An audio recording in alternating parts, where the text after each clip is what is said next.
Yeah. Happy Women's Day. I would like to, we have our Mr. Chairman, Mr. Murtuza Kachwala in our meeting today. He would like to, I would request him to address us first, and then we start the entire meeting. Murtuza sir. Yes, but before that, I'll request everyone to put the hand on their heart and let us play the ICI motto, please. So we'll have to stand up, right? No need to stand up.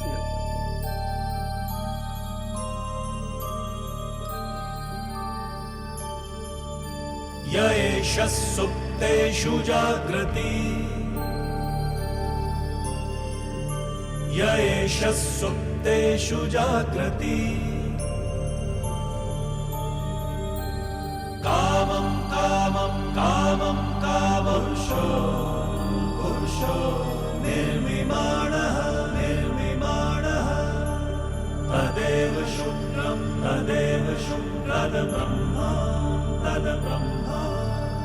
Tadeva Amritamucchate Tasmin Lokaha Shataha Sarve Tadunatyati Kaschan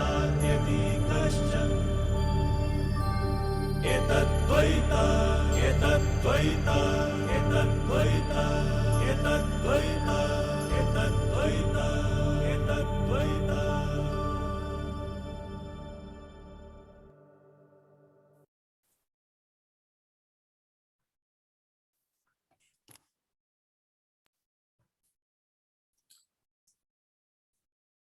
Thank you all. Good afternoon to all. Very good afternoon. I welcome everyone to this interesting program. At the outset, let me thank WRC Secretary C.S. Shweta Jain and Shrabani Kapoor Madam for organizing such a beautiful series of program on the eve of Women's Day.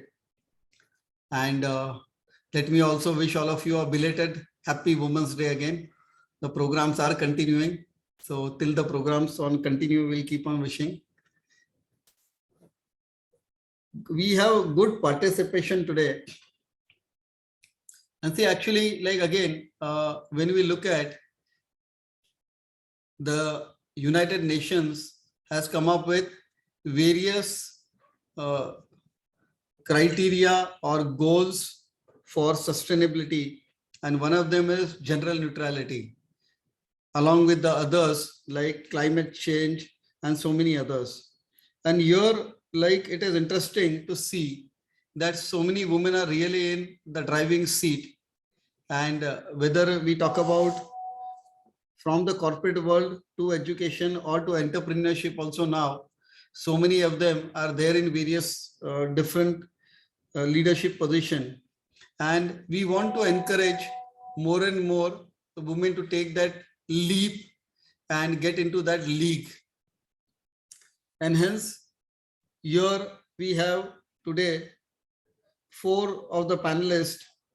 So CA Neetu Kashiramka, she is the CFO as Compton Greaves Cotton.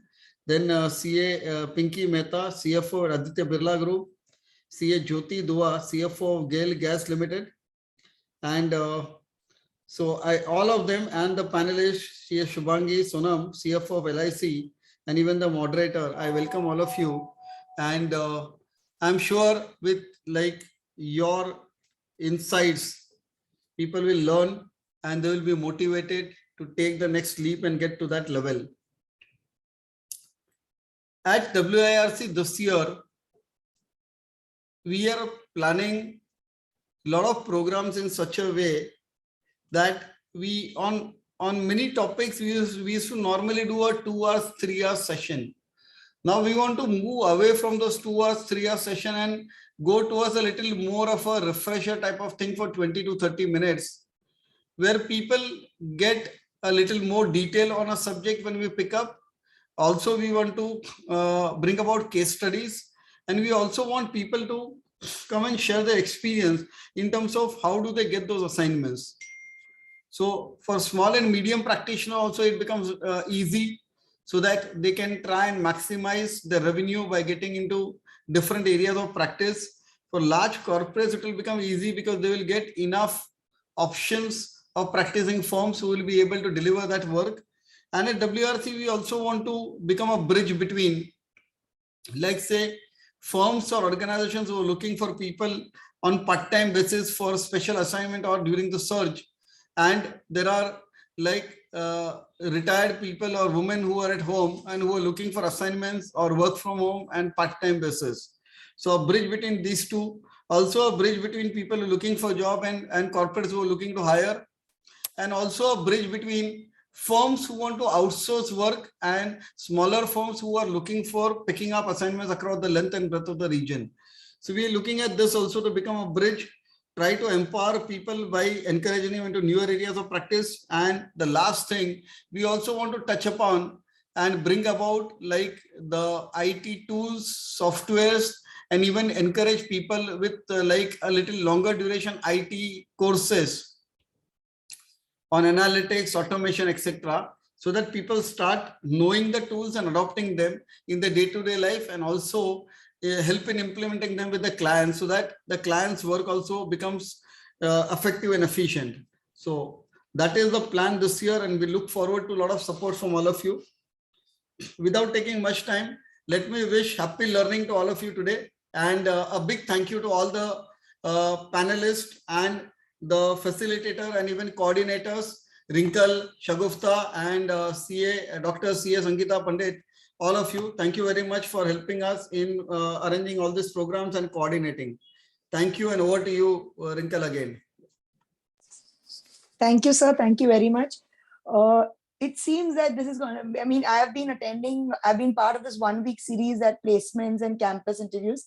So it's really been a very good journey. The entire eve, and now the WOW series again begins. So I think what Mrituja sir said, that we are going to have more and more courses, not only 2 hours and 1 hour sessions, which will be bringing a bridge.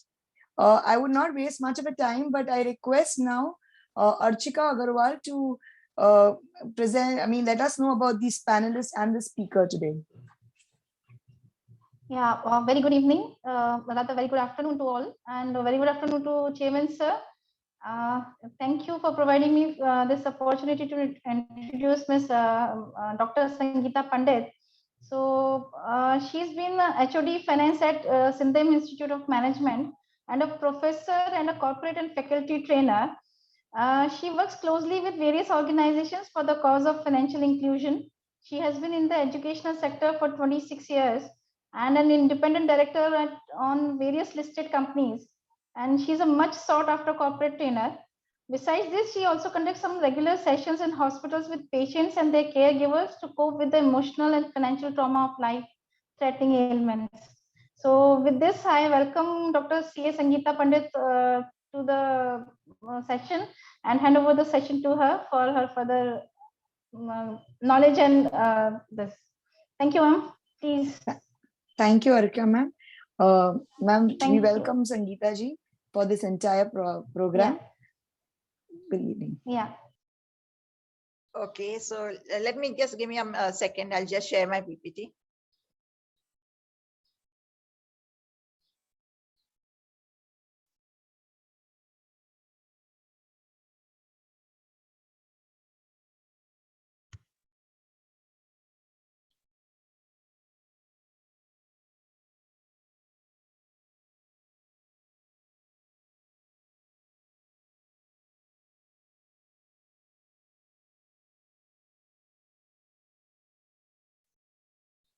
Okay, so let's start. And I think we are with each other for 3 hours. So it's I really hope at the end of 3 hours, all of us are happy that we have invested this 3 hours. I know today all of us multitask, so many of us would be in our offices with this logged into this session and also doing some other work also, because I mean, we are all hard pressed for time and always multitasking. But please give 100% to this session, and I'm sure we will learn from each other. It cannot be one way ever in life. You know, it always one has to give, and only one can take, and one takes it is because we give, sort of, you know. So let us all together start do this session. So anytime you want me to stop, anytime you want to discuss anything, so we'll take a pause, please. I think we are about 32 participants. So if you all can put on your videos also, if possible, it would be more fun. So it makes more sense that we can relate to each other. Okay, at any time, if I'm not audible or if the PPT is not coming because for some reason or other, please give me a heads up. So my topic is new world and new skills and all. So let me tell you, I mean, let's start with this. What do you mean by new world and new skills? You know, there are concepts which are universal and they are time immemorial. Like you may have done, I mean, we may progress anyhow and anywhere we may reach when it comes to aggressively using technology or whatever. But I doubt if we'll ever come to the point where we'll start eating from our eyes or start smelling from our lips or something. You know, some basic things remain the same. So I feel we cannot move away with basics saying that we are at a new age or new times or something. We have to be rooted little bit into the fundamentals. And one of the most fundamental things is that you have to have a balanced mind. So it is said that all of us live in dualism, that all of us live in a higher consciousness or the normal consciousness. Normal consciousness is what? Is that you succumb to greed, you succumb to fear, you get angry if somebody criticizes you, you get upset if somebody says something to you, you get flattered if somebody admires you. But you have to be focused on what you want in life, what you want from every transaction, what you want from every interaction, and be focused on that and develop a very high EQ. And that is what happens, however much, whichever era you are in, you have to have a very balanced mind. And that is being in higher consciousness. And it is not easy. We are all human beings, but we have to practice. And at least when we are taking important decisions in life, we have to be at a balanced state of mind. And to develop this high EQ, you have to keep practicing not to react, but to respond to what people say or speak or write to you. It is tough. Out of 10 times you react in a day, say, by practice, you may react 8 times, then slowly 7 times, 6 times, 1 or 2 times, it's bound to happen. But the lesser and lesser you react and more you respond, that shows that you have a balanced state of mind. That shows that you are in higher consciousness, and that's a universal concept that if you are in higher consciousness, if you are having a high EQ, then you do have the skill sets to handle any kind of advancement. And how do you reach that stoic state of mind, that balanced state of mind, is whatever works for you, whether it is chanting, praying, meditation, dancing, singing, drawing, reading something. For some, it may be even reading some ITRs and judgments also.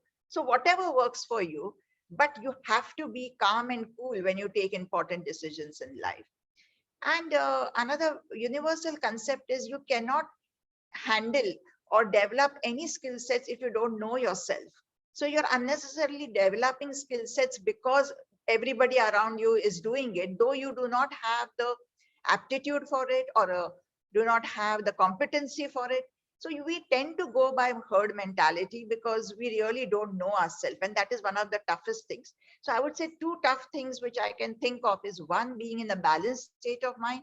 And second is understanding your own self, what your strengths and weaknesses are, what you as a person is.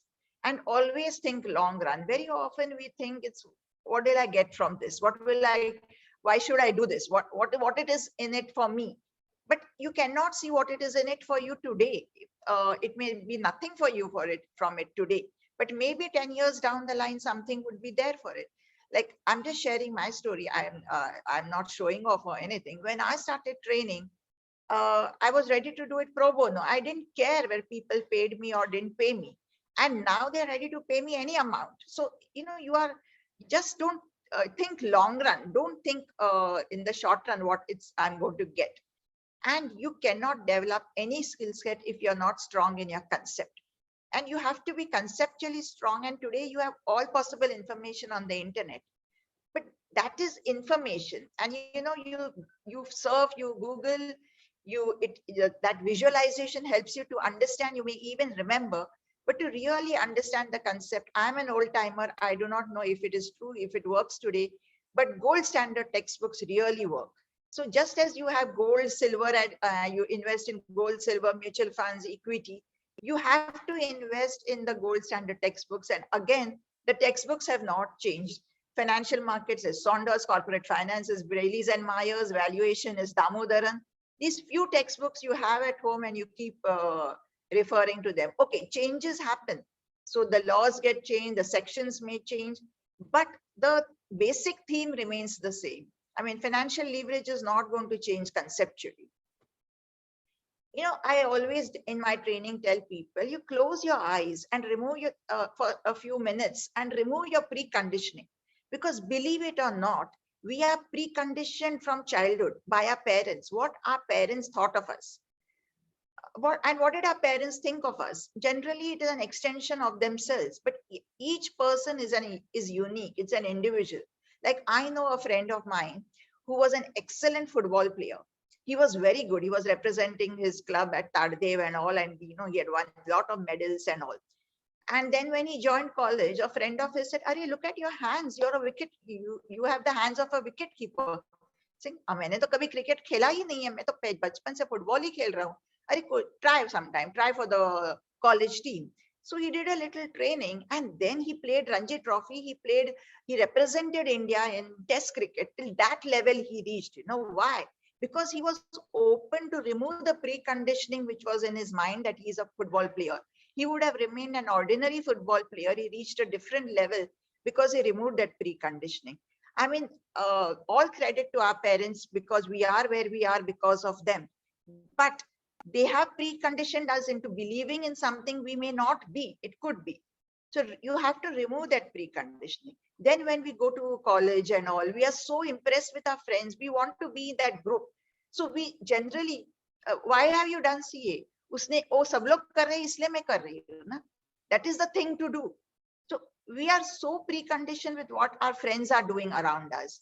Then when we join the job, we are so eager that our boss is happy with us. So we precondition our thoughts, our behavior as what our boss wants. So it is tough, but you have to remove these preconditioning and see who you are yourself. Only then you are open to start developing skill sets. And there's a very, I mean, from childhood, I loved this story, Christmas Carol. And even now, sometimes I like to see this movie and read this book of Charles Dickens. If you've not read it, just go through this. And there are, of course, I think many stories are relating to that also. This person gets a dream, and the dream is about what he is some 30, 40 years down the line. So really, if you can write down what you may be at the age of 70 plus, and then you understand, you are shaken, Arey, ye aise hone wala hai, then you take steps so that it doesn't happen. That is in one way risk management. What is basically risk management? You project what if the economy is static, if the economy is booming, if the economy is going down, what would be the scenario? And then you do sensitivity analysis, scenario analysis, and all that. It's basically that way. If you can write where you are going to be at the age of 70, at the age of 80 plus, and then see things which you think you don't like, and then you can take corrective steps today itself. Now, let me tell you that success is not an accident. Let me tell you, happiness is not just because you have a positive nature and because you have a lot of friends and because your personality is such. It is something which is cultivated. It is something which you have worked for. You have to work for success. You have to work for happiness. And success and happiness, we have all done Venn diagrams. There are two sets. It is best that they merge. It can never happen. All successful people are not happy and all happy people are not successful. But ideal situation is if you're successful and happy, and those two sets merge with each other. So, and then it is not easy. You have to work for it. There has to be intervention from your part. So you need strategies, you need tools, you need techniques, you need methods. Like, to do something, you cannot do it from the air, from nothing. You need some tools or techniques to do anything. Similarly, for to drive your career and reach some level of success and also be happy personally, you need some intervention from your part. You need strategies in place.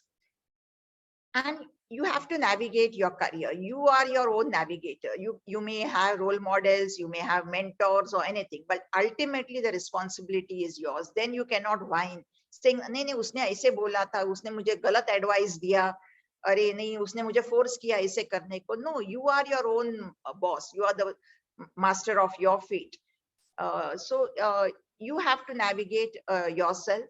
And then you have to see from where you're getting your pecuniary or financial gains, your emotional gains and all. And whenever you think of a career shift or whenever you think of acquiring a new skill set, you have to reason out to yourself, why are you doing it? Like corporate restructuring. Corporate restructuring keeps happening. They are expanding, they are diversifying, they're contracting, they are merging, acquiring, something or other is happening. But why? There is a reason for it. Some after that, there has to be some growth in some tangible terms. Similarly, if you're looking for some change, if you're looking for some acquiring some skill sets, you should not do it just because it is available. There should be a reason that after that you would be, there is something value addition to yourself. So this is basically, I would advise all of you to read this book. I'll come to that. This is Strategy Safari by Mintzberg. It's called Mintzberg 10 Schools of Thought, but it is written by 3 authors, but more popularly known as Mintzberg 10 Schools of Thought. It's available on Amazon and the Kindle version also, but you can also just read the summary which is available. But people who have been successful have followed a strategy. Only then they have reached there. It is not easy to reach and navigate your career just that way. You need some concrete plan. Like if you're going from, say, from your home to some place where there is a conference, you just don't get up and start walking. You have some map, you have some address, and you follow that path and you decide how to go by car or Uber or train or whatever it is. Similarly, unless you have a path chalked out, it is not going to happen. So when you see successful people and when you see happy people, it is not just that they have reached there. They planned it. And planning is having some strategy in place. So the common strategies which are there, I'll quickly go through them. One is design strategy. What is design strategy? Is you do SWOT analysis, they say. You find out your strengths, you find out your weaknesses, you find out your opportunities, and you find out your threats in your life. So again, this is after removing all the preconditioning, after removing all what you think because others thought that. Remove all this preconditioning and for your own self with perfect clarity of thought, understand that. And then today, what everybody feels, no point in working on my weaknesses. Hai to hai na, so outsource it. Whatever is your strengths, understand them. Whatever is the opportunities, understand them and align it. You may be having the strength of to do something, but there's no opportunity. There's no meaning in that strength. You have to wait for that opportunity to come. There is an opportunity, but you don't have the strength. There is no meaning in taking advantage of that opportunity because you don't have the competency to deliver. So the trick is aligning your strengths with your opportunities. But for that, you have to do genuine SWOT analysis. Second is planning. That is the traditional method, but it works still. Where do you want to be 1 year down the line? Where do you want to be 3 years down the line? Where do you want to be 5 years down the line? Where do you want to be 10 years down the line? You want a net worth of so much, you want a profile of this, you want to be married, you want children by this, you want to go have a world tour by this, you want to climb Mount Everest here, all that, proper long-term goals, short-term goals, but that also works a lot. That is the traditional way. Have a graph made. Then positioning strategy, that is the Porter's 5 forces. I'm sure all of you have heard about it. If not, you'll please Google about the 5 forces of Porter, where you should know where you are today. And then which are the people which matter to you, which service you, on whom you are dependent, and which are the people who are dependent on you, which your actions, it matters to them. And what are the disruptions which are going to happen, which may hamper your way of doing work? And what are the new people who may come, who may be better than you? So you sort of need a understand your position vis-a-vis the scenario. Entrepreneurial, they say that what is happening today at the click of the finger, you have all the information available to you, right from doing some sabji to building a rocket. Anybody with decent intelligence can use that information for the transaction in place and be good at their job. You don't need to know all the Ind AS numbers. You don't need to know the rate of a particular inflow. You don't need to know what are the deductions and what are the exemptions, and all that rote system is not needed. You don't even need to know your spellings. There is spell check, and all information is available on the net. With a click of the finger, everything is available. So why are some people doing better than the others? So there was a time, so I teach in B schools, I can tell you, there was a time when recruiters would prefer people from Ivy League B schools. But today they say, kya farak padta hai? You are from a brilliant engineering college, from a Ivy League B school, and you're from a 3-tier, 4-tier town, from a very ordinary school and very ordinary graduation. You all are all the same, because communication, net connectivity has brought you all on the same platform.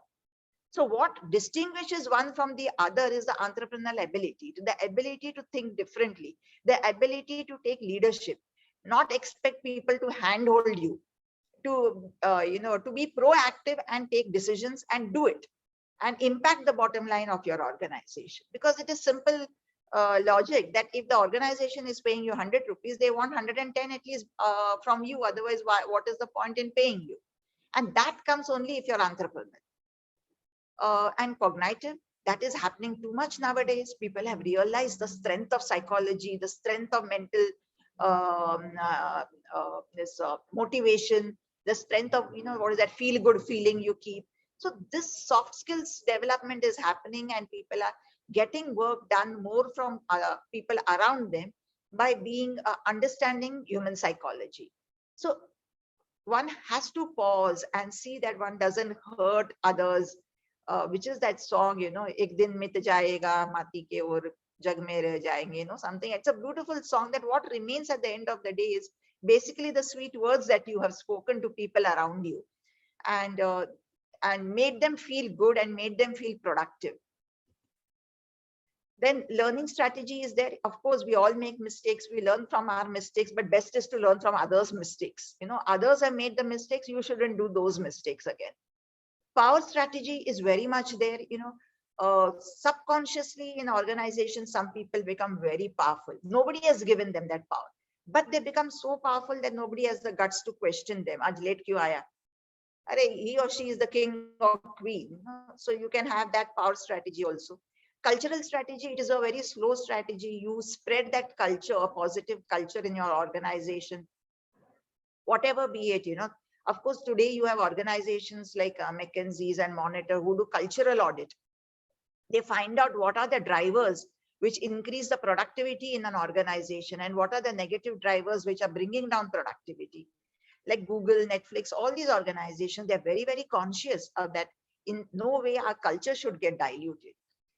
Environmental is not about ecology or specifically, but it is what is happening in the outside world, due to which internally you have to make some adjustments. And configuration is like zero-based budgeting. Every few months you configure yourself, re-look and realign, and forget your old skill sets and develop and do something new.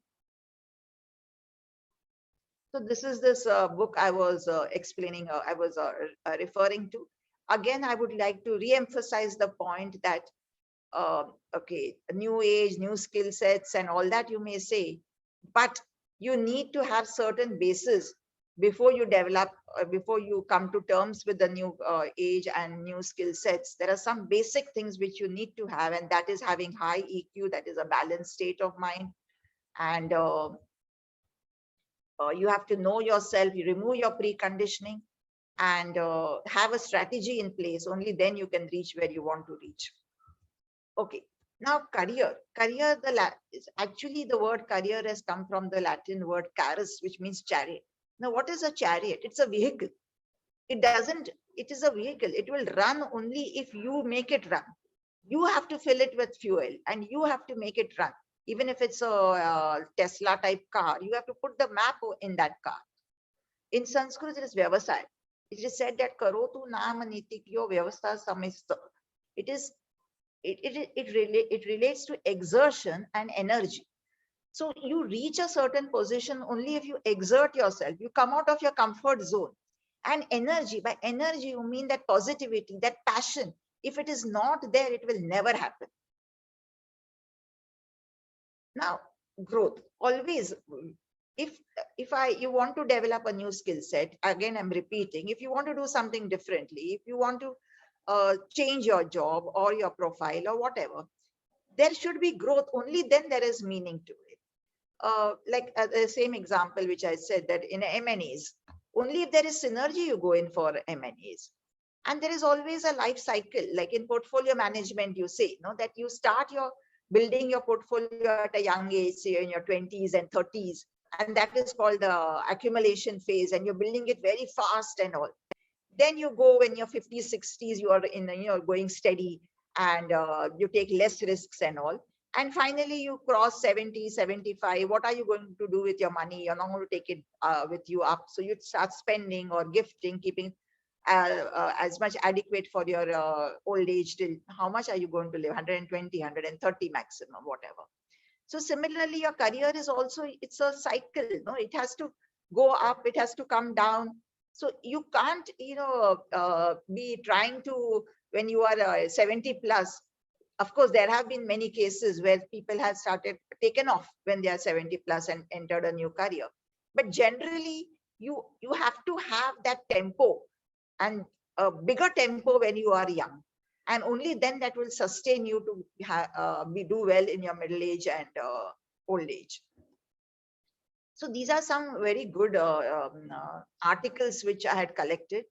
One is one article written by Efron, and they say that 70% of your growth is due to your experiences, due to your exposure. So it's quite a joke when I do corporate training and people have all come to take the training, and I tell them only 10% या 20% का impact होने वाला है ये training का, कोई फायदा नहीं. So the people say, अरे हम लोग इधर क्यों आए हैं? काम तो करते थे तो और अच्छा exposure मिलता था. But it is true, the kind of impact there is in working, experience, exposure, you don't get in having qualifications, and you don't get in attending training sessions. Unless you jump into the water, you cannot swim.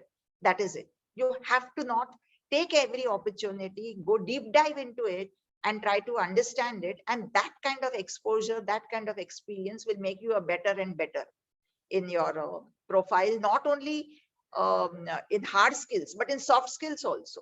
Because you interact with people, you make mistakes, you upset people, and then you understand I should not react, but I should respond, and you become better and better. Then there is one McKinsey Mind book written by Russell and Frigga. There they have said it's a very unique concept. They say you have to understand what your need is. Again, that is SWOT analysis. Again, you have to know yourself first, remove all the preconditioning, analyze where you are today and where do you want to go, and make a presentation to yourself. And then you manage yourself. How do you go about implementing where you want to reach and the strategy that you adopt, and become a leader for your own self to implement that strategy. Then in Forbes magazine, there is a self-career development article by Wingard. He has put again and again, even there it is written that put strategy first. Once you have your strategy, then be your own CMO. That's because I think it was a backdrop of hospital management, chief medical officer. And then once you start implementing, keep asking for feedback.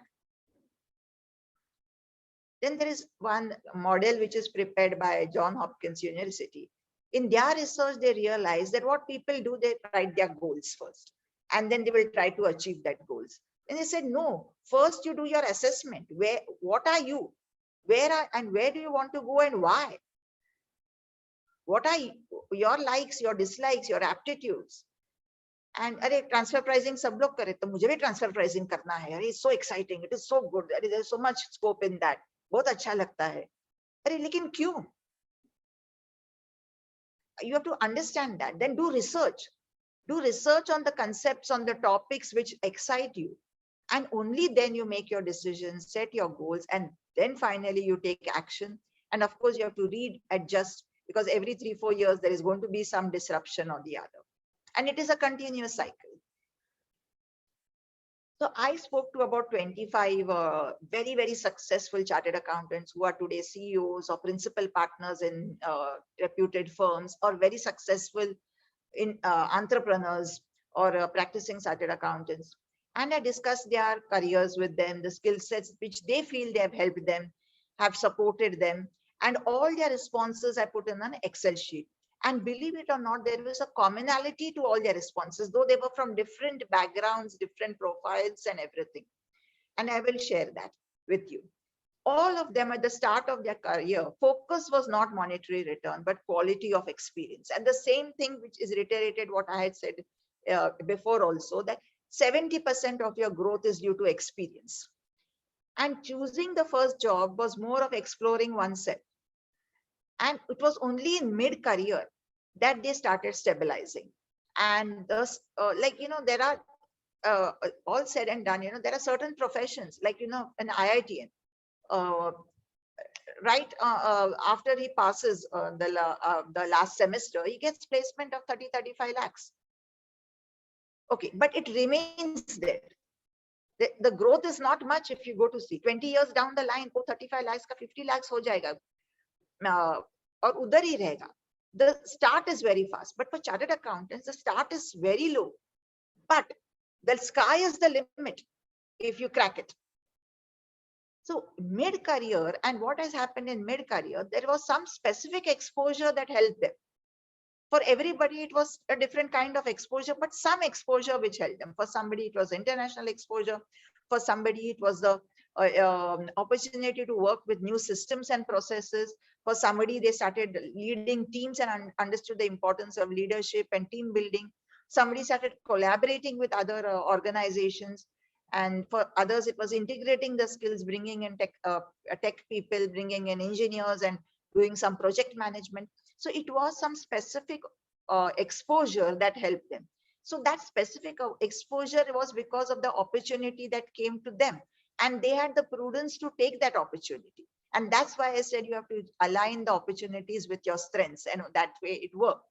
And also they say that when a person is sitting in a room and somebody knocks, tuck, tuck, and the person says, Kone, and that person outside says, I'm opportunity. It will never be, because an opportunity knocks only once. To gaya. So be smart enough to take it, that opportunity. It is not going to come to you again. And of course, the hard work in the start of their career and the exposure in the mid-career helped them to reach the peak of their career. And they were not inspired by any specific mentor or anybody, or any boss or anybody.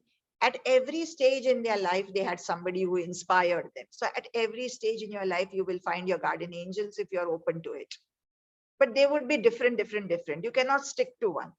And nepotism, protectionism, it is there. Everywhere it is there. But in the long run, it is merit that counts. So be patient. A diamond will shine even in darkness, but it will happen.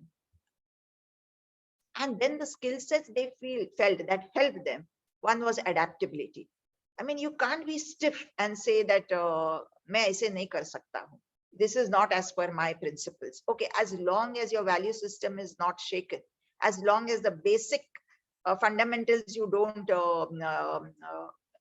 encroach upon, you have to be adaptable to times. If people don't respect you, you are 55 and a person of 22 is calling you by their name. You have to be adaptable to that.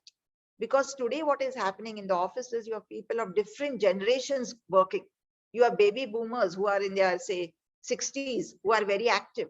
You have Gen X, millennials, Gen Y, different age groups, and Gen Z also now working. So different age groups are working. They are brought up in different ways. Their thought processes are different. Their language is different. You have to be adaptable. You can't be sticking to your old way.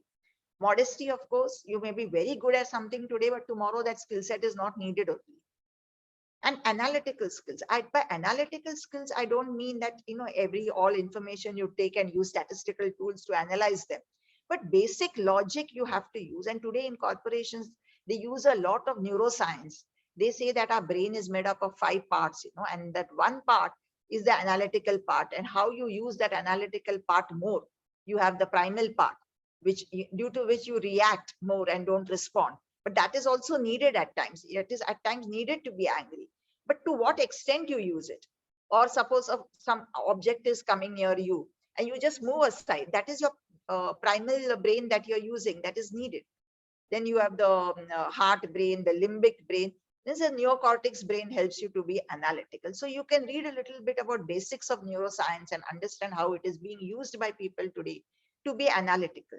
And communication skills. I mean, people laugh. अरे क्या बोलने को कौन सीखता है क्या? I mean, इतना क्या stress देने का, बात कैसे करने को? Believe it or not, it is all that matters is communication skills today. Because hard skills can be acquired.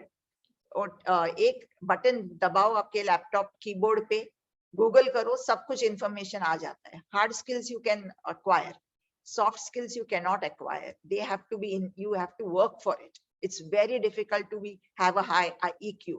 It is very difficult to develop art of listening. People when they listen, it is called, most of us do passive listening, means we are hearing, not listening. It's very difficult to listen. Then we do selective listening, because we are tuned to such a way we would like to listen only what we want to listen. And or some of us do emphatic listening. वो सामने वाला बात कर रहा है, उसको गुस्सा आएगा तो we also get angry. He is happy, we also feel happy. वो न्यूज़ रीडर ऐसे करते हैं ना, इतना आवाज ऊपर नीचे चढ़ा के, we get carried away with their emotions. That is bad. What they say is you need to be an active listener. Active listener means what? That whatever that person is saying or writing to you, only the information you take and then you analyze it and then take action in such a way that you're responsive and not reactive. That is communication. And communication is as simple as whatever you are speaking or writing, the opposite person should understand. And whatever the opposite person is speaking or writing, you should understand. Do not confuse it to be speaking good English and flowery language, right grammar, nothing. The Germans, Japanese, South Koreans, even Chinese, they're so successful in life. Unko English kidhar aata hai? So don't overstress on language. What is important is that the meeting. And that for that you have to be mindful is kaun se generation with you are speaking to. Because as I tell you today, we are in a unique stage where you have people of different generations working together. And you have to develop art of listening and always be focused on what you want and don't be reactive. People skills, again, is the same thing that communication skills. If you have, automatically you have people skills. Entrepreneurship is needed. Differentiation. Why will people, prefer you to others? There should be something little different in you. And also have some niche area, be focused, and awareness of service. That modesty, if you have, then you're aware that you're giving a service. And that ego should not be there. 10 people called me today. I'm servicing 15 clients. I'm getting so much of people are ready to pay me so much. And I'm saying no to clients. Itna kaam hai. Remember that there is something called awareness of service. And when you are in your start of your career or mid-career or whatever, ye kya ho raha hai, I don't know. Conceptual understanding is very, very important. And again, to go back to what I was saying, that conceptual understanding doesn't come by surfing. Have the gold standard textbooks with you, because when we pass our CA exam, there is no time to read so much. We are so focused on passing, or itna we are juggling between office and work and traveling and itna sab ho raha hai, that we are doing the suggested suggestions, the suggested answers, itna sab. Then when you're in a particular profile, that you have to deep dive into that profile. And then decision making again is very, very important. What ye kya ho raha hai isse sab, I don't know. It's okay. So decision making is you have to be in a proper state of mind, a balanced state of mind. You have to deep dive into issues. You have to have a high EQ. Ethics, it is so sad. Aaj kya ho raha hai wo Chitra madam ke saath? Kya hua Chanda Kochhar ka? I mean, we can't allow this to happen. You cannot let go of ethics. You know, out of 10 people who don't follow ethics, only one person may be caught. But do you want to take that risk? And of course, if you have a high EQ, will always be focused. You will always respond. Samne wala kaise bhi bartav kare. How are you bothered? You can't be judgmental. You can't change the opposite person. Hard work, of course, people skills, reading. They say that if you serve, you remember things. What you visualize, you remember things. This was a research done in Japan with the kids, because they use a lot of visual aids in school, that people remember things. But to be creative, to be able to think, you have to read. So see that you read some good books. Always have at least 1 or 2 books with you, which you keep reading. You start developing a thought process, your creativity improves, and self-discipline. Nothing comes without disciplining yourself. They say habits make you or mar you. So when you invest in your health, when you do exercise, when you eat well and all that, it is a kind of self-discipline. And then it should be such that it becomes a habit in you. You don't have to discipline yourself to do it. So this is a 4-pronged strategic approach, that you have to understand your strengths and leverage those strengths for career growth. There should be prudence in, let me see if I can erase this.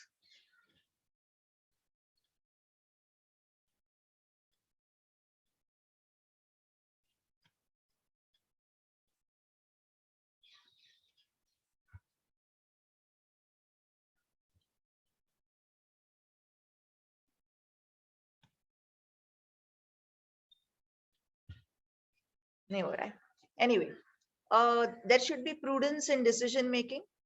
For that, you need to have a balanced state of mind, and you have to align your opportunities with competencies. And believe me, if you do that, you will not have relationship issues, because very often your career growth is impacted because of your relationship issues. And why are there relationship issues? Because you have not leveraged your strengths. You have not understood your strengths, because you have not invested in having a high EQ, because you are reacting and not responding, because you have not been prudent in decision making, because you don't know yourself, and because you have not aligned your opportunities and strengths. You've just grabbed the opportunities even if you've not had the strengths, or just worked on your strengths even if there were no opportunities. So if you manage these 3 things, automatically there would be career growth, and automatically you will have no relationship issues. Because if you are successful, people look up to you, then you are happy, then there is no issues. But then what happens? You get caught up in these relationship issues. It impacts your career. You don't align your opportunities. You are not prudent in decision making. You're always reacting and not responding. ये मिश्रा जी है क्या वहां पे? किसके system से हुआ होगा? Yes, ma'am. हाँ, मैम, बोलिए। ये क्या हो रहा है ये स्लाइड्स के ऊपर? तो हाँ, ये कैसे आया होगा? No, I think someone's kid is also there who's hearing it, and with a pen. They are, It's the school okay. kids generally do this. Okay. So Okay, maybe- doesn't matter. Okay, doesn't Yeah. matter. Doesn't matter. I'll Can you not request- erase it otherwise? No, ma'am. The one who's doing it only can erase it. Okay. Oh, okay. So I request the members, please kindly be careful. The pencil is being worked on the screen. Please, let's be responsible. नहीं, मिश्रा जी आपको नहीं कर सकते हैं? नहीं, वो आप कोई नहीं कर नहीं कर सकता है मैम. Oh, okay. या तो आप एक बार स्क्रीन मतलब वो एवरी स्क्रीन पे वो बन रहा है. हाँ. सेम ही चीज रह गई है. हाँ. वो सेम स्क्रीन का ये Okay, जो should I stop sharing and not save and come back? Yeah, that will be better. I was going to say that only. Stop sharing. Again, reshare it and just move to that page. You can't erase it. हाँ. Yeah. Okay, so I was here. Okay, now these are some points to ponder. You have to work in silo manner, meaning there are we tend to be in a group, like चाय पीने का है तो साथ में जाओ, coffee machine के पास जाना है साथ में जाओ, फोटोकॉपी निकालना है साथ में जाओ, कोई बैंक में पैसा निकालना है साथ में जाओ, ATM के उधर. But when there is promotion, both will not be promoted. So learn to be independent and alone, and keep sharpening your tools. By sharpening tools, again I tell you, it is 80% exposure, 80% experience. Do it. And when you're doing it hands-on, you learn it. Always have holistic approach. You cannot be looking at things with tunnel approach, because something which impacts you is impacting the others. Something which is impacting the others is going to impact you. So look at things with 360 degrees. And for life, you have to be a mentee and intern and a mentor to somebody. So you have to play the role of mentor and mentee continuously. So if you play the role of a mentor, your mentees are there to help you to do the jobs for you, so you can focus on other things which will matter to you, and you will grow faster. And if you have mentors, you can see where you are going wrong. And also this role of mentor mentee you take on for life always. Network. And what do you mean by networking?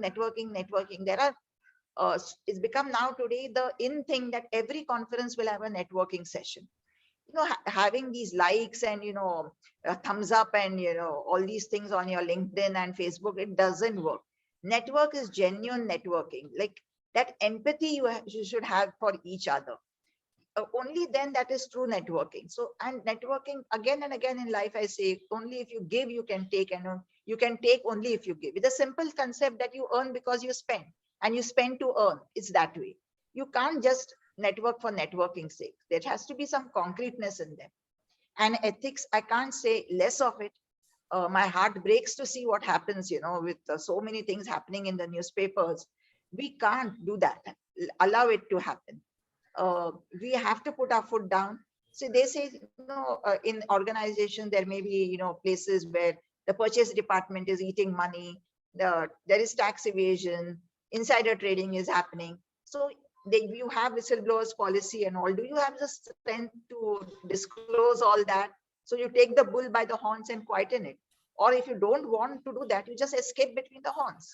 But don't be in a place where there is no ethics. And then let me tell you, government job, like I was practicing chartered accountant in 1984.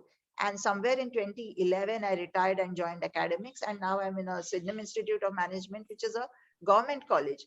And let me be honest, I was not very open to, the government setup. I thought there is a lot of red tape is in them, bureaucracy in them and all. But actually, some verticals of our government are very good, and they pay also very well. So you should be open to taking up jobs in the government, and they require good people. And of course, exposure to coming back and back to it. That reading helps, training helps, doing courses help, but nothing will help as much as actual exposure. And Rolling Stone, there was a time when they said Rolling Stone gathers no moss. But today, when I go for consultancy to organizations, what they say, अरे इसको क्या हो गया 5 साल हो गए अब हमारे साथ ही है. I mean, even organizations in some profiles are expecting people to leave, so that they get new people with fresh perceptions, and this old person is going to another organization taking the experience with him or her. So there is no harm in changing firms also. It is accepted today. So now coming to our core areas. So I would say domain one of our core area is taxation. Whether it is direct, indirect, tax planning, consultancy, appellate work and all. So it has remained the same for decades. The only thing, the tools that you use. So today you don't go through ITRs, when our times we used to go through all the ITRs and put flags. It is all available on the net. Or for audit, you'll have, you don't use that, kaun sa tha? Vora का कौन सा वो reckoner थे हमारे जमाने में. Now everything is there on the internet. I know organizations are coming up with the references, but it is more to just go through in your leisure. Whenever you want something immediately, you will go to the internet and see it. Audit also, internal, statutory, due diligence. The concept is remain the same. Puchal ka audit textbook, aaj bhi padho, it makes sense. But of course, the techniques have changed because audit tools are different. The computerization has happened, and valuation, though it is very much there, it is emerging fast and it is becoming more and more sophisticated. Forensics is a huge potential. Then core finance also, accounting with the number of KPOs which are coming up, and bankruptcy also, the IBC code, again, that is still not completely evolved. So these are the core areas, and now people, it is fashionable, to have in non-traditional areas But let me tell you, the money that is there in audit is not there in any other area. So, I mean, as an individual practitioner, no. But if you're in a big partnership firm, the major revenues would be from audit. So these are the core areas, and there's nothing wrong in focusing on these core areas, provided you develop the new skill sets relating to technology for these core areas. Then you have related areas, you have the financial intermediaries, and the BFSI sector is still a sunrise sector. The growth is exponential.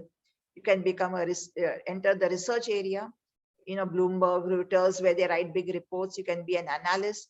This is a new thing. You have CFO sharing, like an organization, SME, MSME cannot afford a high-paying CFO, but for a particular project, for a particular merger acquisition, they may appoint your dispute resolution, arbitration.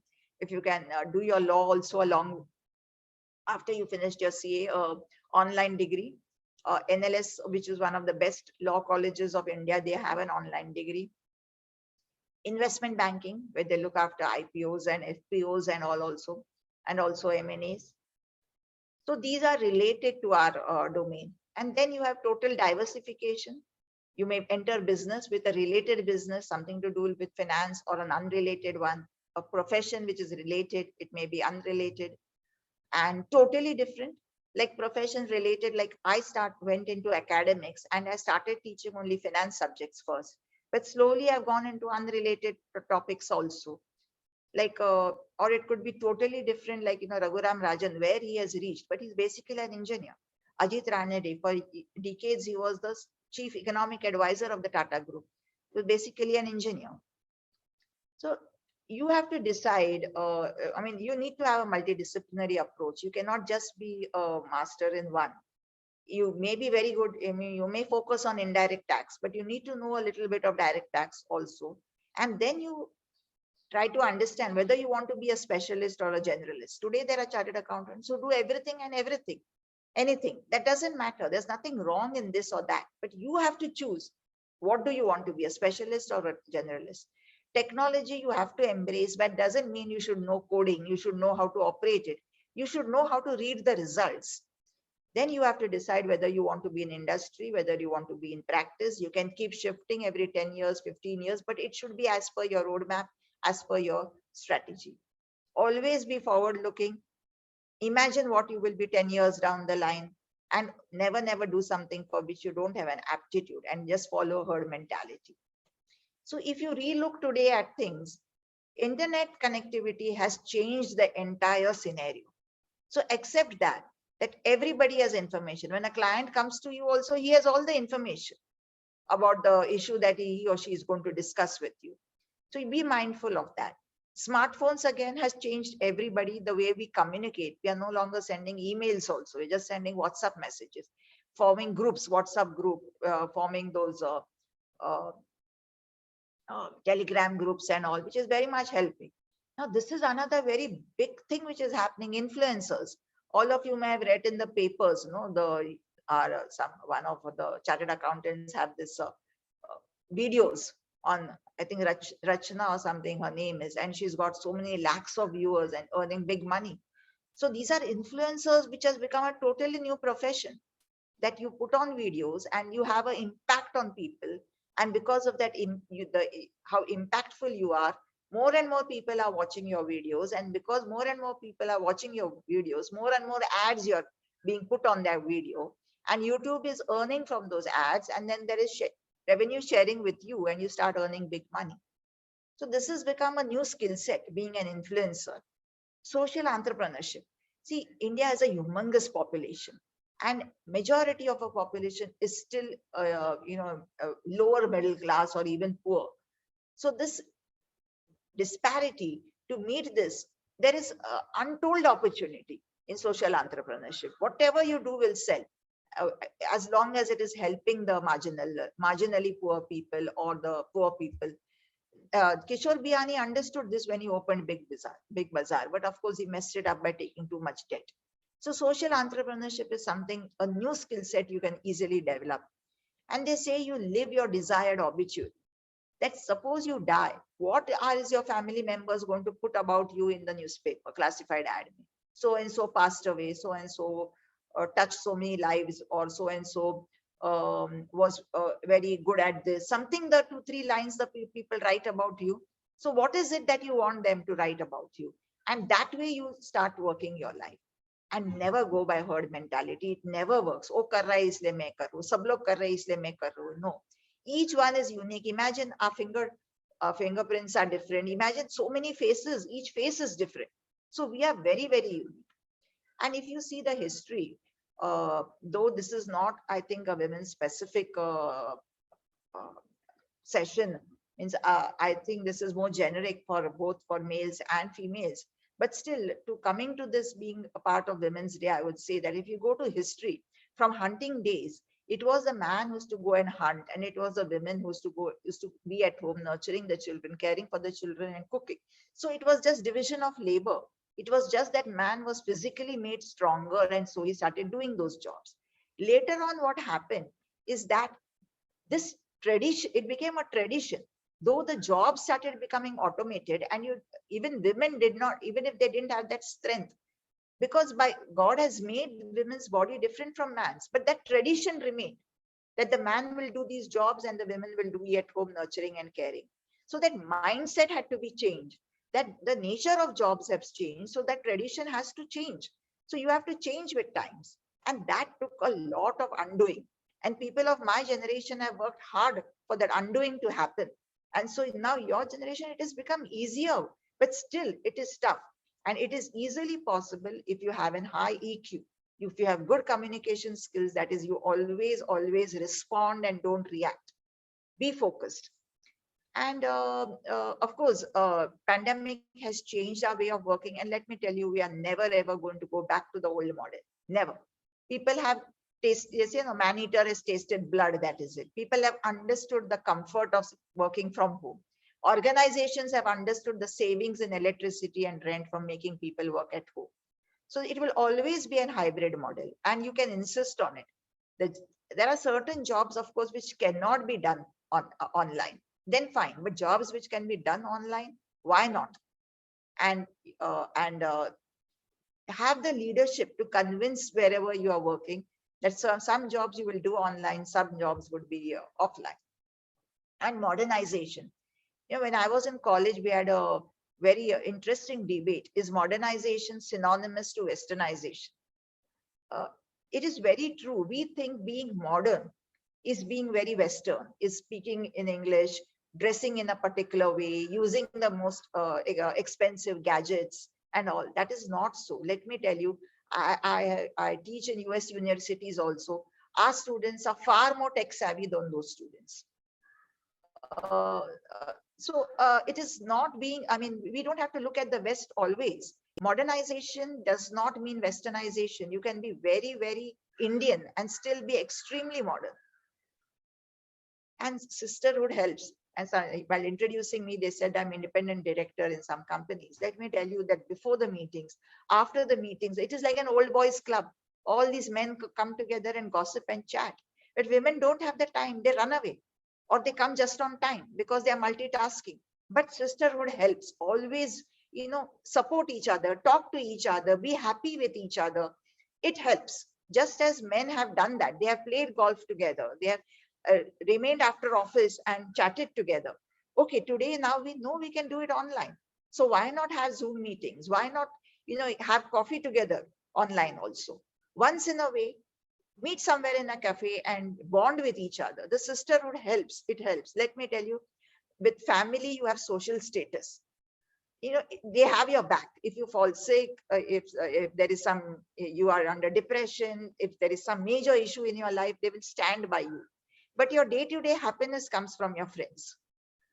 So have your friend circle, have that bonding, have that sisterhood wherever you are. Let the men get jealous, but be together in a group, laughing, giggling, talking. Let that bonding be there.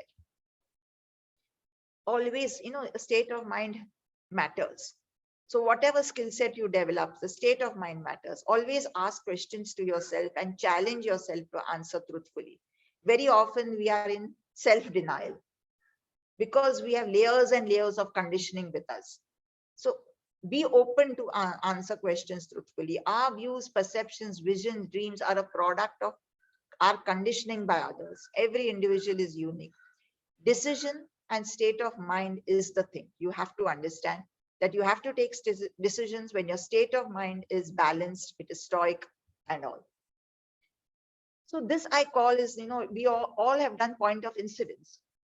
When we did financial management, it is the level of EBIT up to which it doesn't matter whether you take you raise capital through equity or you raise capital through debt. Earnings per share will remain the same. It is only after this EBIT level will the benefits of financial leverage kick in. So similarly, let me tell you, you have to understand your point of incidence. Whatever is not impacting your health, whatever is not impacting your wealth, whatever is not impacting your career, let go. Automatically, your relationship will improve. So have the prudence to understand the point of incidence in your life. Don't unnecessarily react and make issues which don't matter. Another most beautiful theory in finance is our ABC analysis and inventory management. When I was in college, a friend of mine, his father had a Udupi hotel. And at my Jamana, Udupi hotels were very popular. You were eating and there was somebody standing behind your chair, so waiting for you to vacate it and you sit there. So he told me, sit here, Sangeeta, I just observe now this restaurant of ours. I said, Kya hua? See, my dad is at the Galla. Where he sits, the ice cream box is there, the Nescafe is there, the cashew nuts are there, the dahi vada is there. In the kitchen is dhania, sambar, idli, dosa, whatever. So what the father has at the Galla under his control is 80% of the value of the inventory. Okay. And it's only 10% of the items. While 80% of the items are in the kitchen with only 10% value. So you drop sambar, you drink it, you give little extra to idlis to your friend. You don't charge your friend a little. It doesn't matter because he knows kuch farak nahi padta hai. Employees are very happy. Sab freedom mil gaya hai. What? To control about 10 to 20% of the inventory. Majority of the inventory is controlled. Nobody taught him ABC analysis, but he understood that.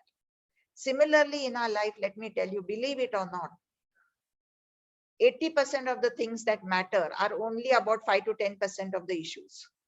So focus on those 5 to 10 issues, 10% of the issues. You don't have to bother of developing skill sets. They automatically get developed. You develop them when the need arises. You have to understand ABC analysis. You have to understand what is that 80% value. It is only few items. 4-5 cheez hi hai. Focus on that. Forget, और आप लोग radio चालू करते हैं ना कभी तो खर खर खर खर आवाज आता है जब तक वो बराबर स्टेशन पे आते हैं then the sound comes perfect. It is that way that you understand where it is perfection for you. It is only 3-4 issues. Only focus on that. बाकी सब आवाज को छोड़ दो. वो background music जाने दो. It doesn't matter to you. So quantity, 80% of the issues, it's only 5% of value. 15% of your issues may be 20% of value. And only 5% of your issues matter. 75% of your career growth, your happiness, your success depends on only 5% of the issues. So in fact, when I do my training, I tell people, create your revenue statement. In your revenues, you have experiences because it's only your experiences which will help you. Your wow moments, because you don't need only success in life, you need happiness also, you need joy also. The quality time that you have spent, the quality time may be listening to good music or climbing some, going on a hike or spending time with your aged grandparents or something. The smiles and laughter, how many times have you laughed in a day? How many times have you smiled in a day?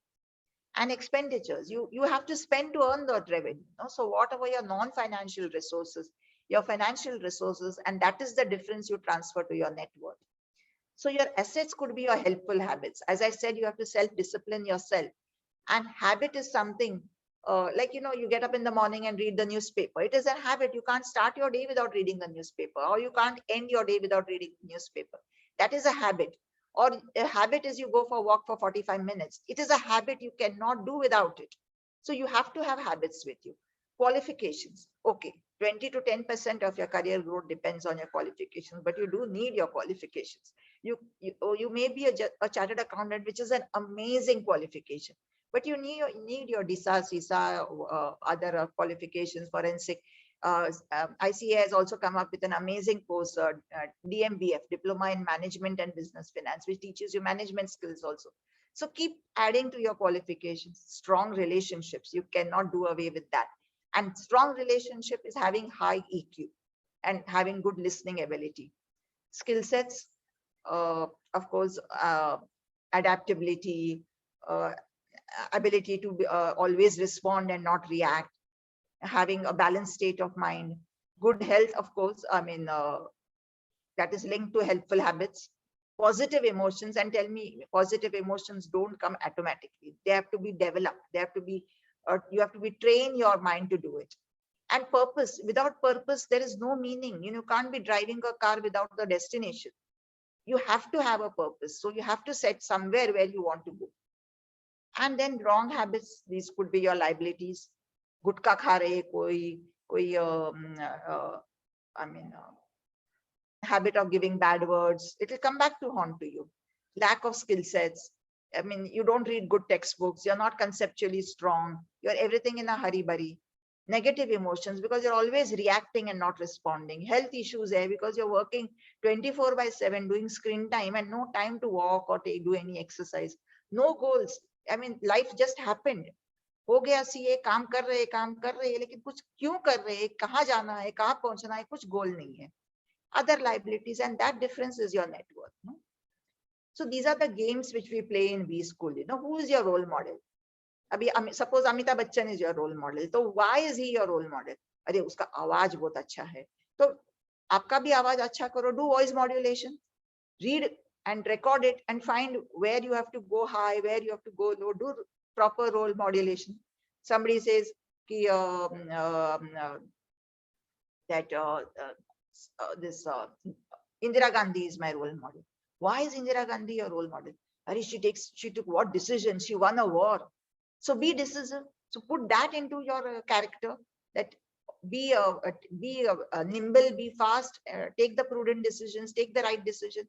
So understand who do you think is your role model? What are the characteristics you appreciate and do that. Then sometimes we say, who is your icon? Somebody says rabbit is an icon. Somebody says teddy bear is an icon. Somebody says elephant is an icon. So perhaps that some quality in that elephant you appreciate and put it in that. Elephants have good memories. Rabbits may be little, looking cute and funny or something that way. And also this we do, complete your story. Like till now, where have you, right? Say from the age of say 17, 18, when the life was in your hands. Otherwise, which school you went to was not in your hands, perhaps. Even which college you went to, you were too innocent. You didn't know that time. But maybe from the age of 20, 21, a lot of it was in your hands. So from that till now where you are, write your story and then complete it. So you know where at this present way you are, where it will lead you to. And then you have strategies to intervene and change the path if you want to change it. I'll tell you some real stories which in my life, which I have come across people. So this is one CEO I know, and believe it or not, he came from a very, very humble background. They were staying in a chawl in a one room with 15 to 16 people staying in that one room with a common toilet, which they had to use, which people from everybody in the chawl in that floor is to use. And they didn't have money for his textbooks, not even for payment of his fees. And he did CA course only for the reason that it was cheap and no other reason. But the kind of adaptability that he had and all the long run vision, that today he's in a different league only. And then one day he tells me, Sangeeta, actually what helped me, I think, is I took a vow at the age of 23, 24, that I will not speak one negative word also. Because he had been impacted by negativity around him, by people speaking wrong things, by people demotivating him. What do you think of yourself? What is your background? Why are you having such dreams and all? And does it look good? So many things he, had hurt him, and many negative emotions he was brought up with. So he said, I had decided, and till today, now he's almost 70, he's not spoken one negative word also. He says, if I don't have anything good to speak, I keep quiet. It's only when I have something good to speak, when I can praise somebody, speak something good about a person, I talk. Otherwise, I don't talk. And that maybe have helped him. There's another person I know. He's an entrepreneur, and I am a mentor to entrepreneurs. It just happened by accident because some of my students became entrepreneurs. I started mentoring some and they became very successful. So this person is very successful. But one thing about this person I observed, he's very focused. And कुछ फर्क नहीं पड़ता है. You tease him, फर्क नहीं पड़ता है. You get upset with him, फर्क नहीं पड़ता है. You admire him, कुछ फर्क नहीं पड़ता है. He's very, very focused and on what he wants to complete. And whatever the opposite person, however they behave, him, I'm not judgmental. Oh, unka problem hai. I'm not going to react in any way. So he's very careful of not reacting. There is one student of mine, campus placement, he didn't take because he was so focused, he wants to do technical analysis. So finally he got a job on technical analysis and he just developed that niche area. So what worked for him is developing a niche area. Then I know one person who's country head of a global organization in ethics and communication. And she's extremely well respected, well reputed. And she told me that what worked for me is having a balance. I've always balanced. I've never been, overtly happy or gone very into depression. I've always kept that balance. I've never worked long hours, or I've never just worked a half day or very short hours. I've always kept the balance between my personal life, my office life, in my timings, in my dressing, in my thinking, in my spending, in relationships, everything. She's not too close to people, also not too distant from people. So that worked for her. There's another very senior partner I know in one of the big fours, extremely fond of nature, hiking and all. And he was saying, when I come back, my mind is clear and I have the ability to deep dive into issues. So these are real stories. So no one is same. So what works for one doesn't work for the other. So maybe something will work for you. You have to find out what is your sweet spot and what will work for you. So there are some people have taglines also, like every day is an exam, not yet reached the peak. They say auto suggestion or affirmations and all, integrate network. I am a professional, I'm nimble and subtle and manage my bosses. So whatever, if you want, it is sort of subconsciously training your mind. I think, should I call a short break over here? And then go ahead, because non-stop I've been talking. I don't know basically if, how Yeah. it is. Yes, so I think Sangeeta ma'am, I think we can open for some questions if anybody interested. For in between whatever she has said, if any of the members have some questions to raise, can raise for for 5 minutes, and then we'll restart again or if anybody wants to share something on the same topic.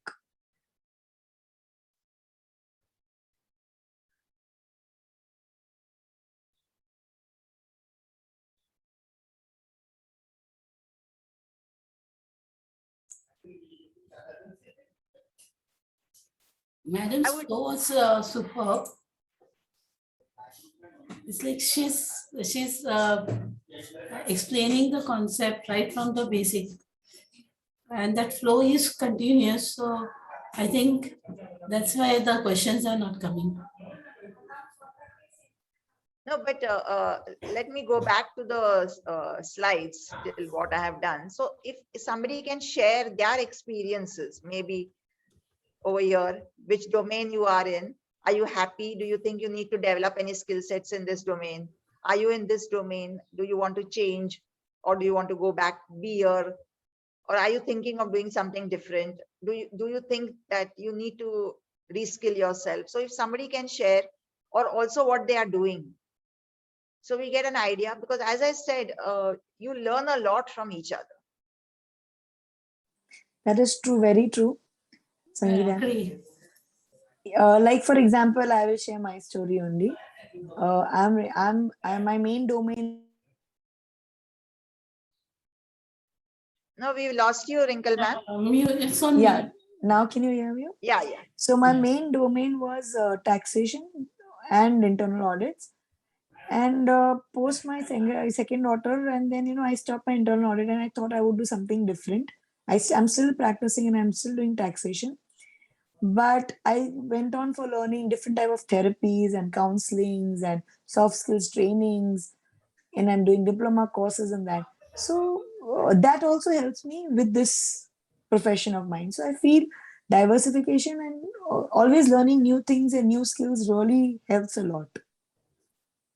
Very true. You grow as a person. No?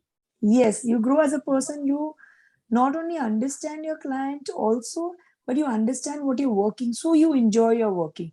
You can find different ways to work the same thing in a different and a better way. Yeah, and this is very right. I think you're going on the right path because it's a long-term vision. Today, maybe it may not give you the revenues, but because of the skill sets that you have developed, it will come sometime or the other after 10 years, after 12 years or something. And it's like, you plant a seed today, the tree comes later. You can't expect the tree to grow immediately. So be patient. I think it will definitely happen because without human relationships, understanding people is very, very important. Thank you. Anyone else would like to share? What is this? Sharavan, can you unmute yourself? Anybody? Ami, are you there? Ami, are you there? Can people put on their videos at least? Can I see you all at least? Yes, Crompton Limited. Please put on your videos if possible. Or then I'm doubting whether I'm just talking and you're not listening. Doing working on your spreadsheets or doing some computation there in the office. Yes, Ami, Mohammed, please put on your videos or say something. Yes, Ami, unmute yourself. Yes. Yeah, tell me. Yes. Yes, ma'am. Say something. No, Yeah, क्या कर रही है तू जिंदगी में? I'm in the office, but my office is near to railway station, so you may find some disturbance. No issues, no issues. Tell me. Hello? Yes, we can hear you clearly. Yes. Put it on chat, no? Yeah. Put it on chat then. I'm a partner with a Okay.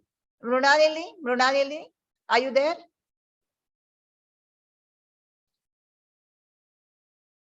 Mrunalini, are you there? Can you put on, unmute yourself? Okay, Archana, can you unmute yourself, please? Archana? Yes, ma'am. Okay, so how are you finding the session? Yes, very interesting. Very interesting. What are you doing, Archana? I'm in practice. Acha, Practicing it. very good. On your own? Yes, Okay, quite a struggle it is, no? yes, little bit. Okay, great. So you are an entrepreneur. Yes, ma'am. Okay, your own boss. Very good. Very nice. So do you feel you are in doing traditional practice or you're in emerging area? No, I'm in traditional practice. Okay, good. Yeah, back to basics. That is very important. Yeah. Yes. And yeah. Rohit, are you there? Rohit, are you there?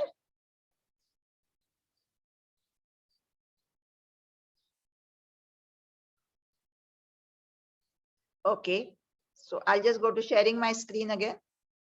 So I really request you write down your queries if you have any thoughts, what I'm speaking.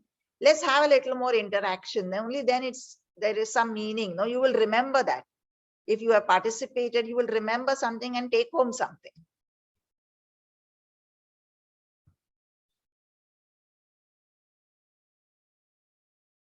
So as I said, these are the core areas, the related areas. Then you have the diversification, and you could have see you cannot ignore technology. So many of you would be sole proprietors, maybe practicing chartered accountants. You have to embrace technology also to be on par with the bigger organizations. And today the trend is happening is that they said that small is beautiful, but nowadays perhaps it's not working because the kind of resources you need. And so people are becoming big. Small organizations are coming together and becoming bigger organizations. So we did this also. 1 second, something happened.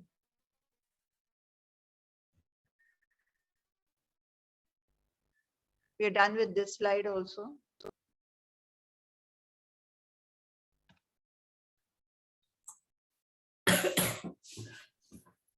With this slide. Oh, we did the point of incidence, then the inventory management, your balance sheet. Okay, taglines. Now, if you see the financial service sector, we all know that service sector's contribution to GDP is increasing year after year. The BFSI sector, banking, finance, financial services, and insurance sector is really growing exponentially. It's our economy is growing because of these sectors, and because these sectors are growing, our economy is growing. It is that way. Quantitatively, if you can get, the figures are mind-boggling if you look at it. As on October 2021, the AUM managed by mutual fund industry stood at 37.33 trillion rupees. Can you get a feel of the figures? And total number of accounts were at about 114.4 million.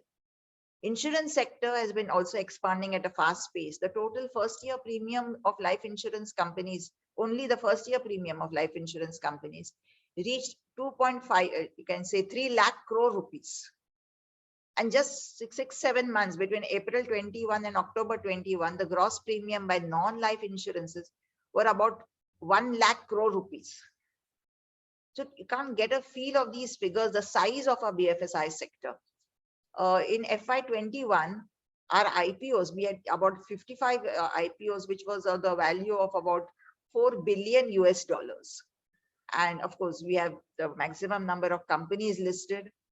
NSE was ranked 4th worldwide in cash equities by trades, and it emerged as the largest world's derivative exchange in 2020 in terms of contracts traded. Then we are expected to have about 6 lakh high net worth individuals by 2025. Our UPI payments were about 3.65 billion transactions, and the value was about 6.5 trillion rupees. By volumes, we have gone to a mind-boggling thing, and India is expected to be the 4th largest private wealth market globally by 2028.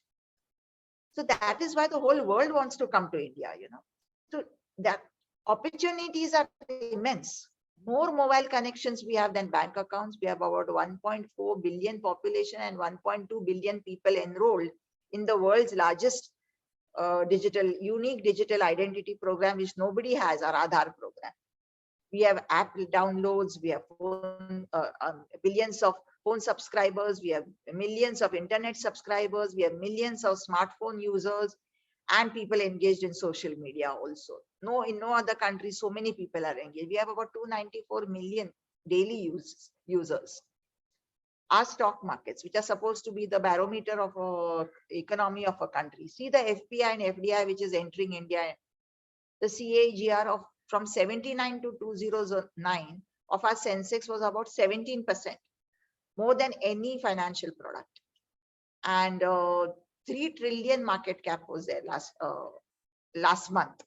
And last 5 years CAGR, of course, it's a little different, was almost 32%. And now we are aiming to become a global financial center. Like today, it is more of London and New York, then followed by Tokyo, Frankfurt, Sydney. Singapore and Dubai is trying to be, and slowly India too is trying to join the lines. So today, in spite of so much of growth, BFSI sector can still said to be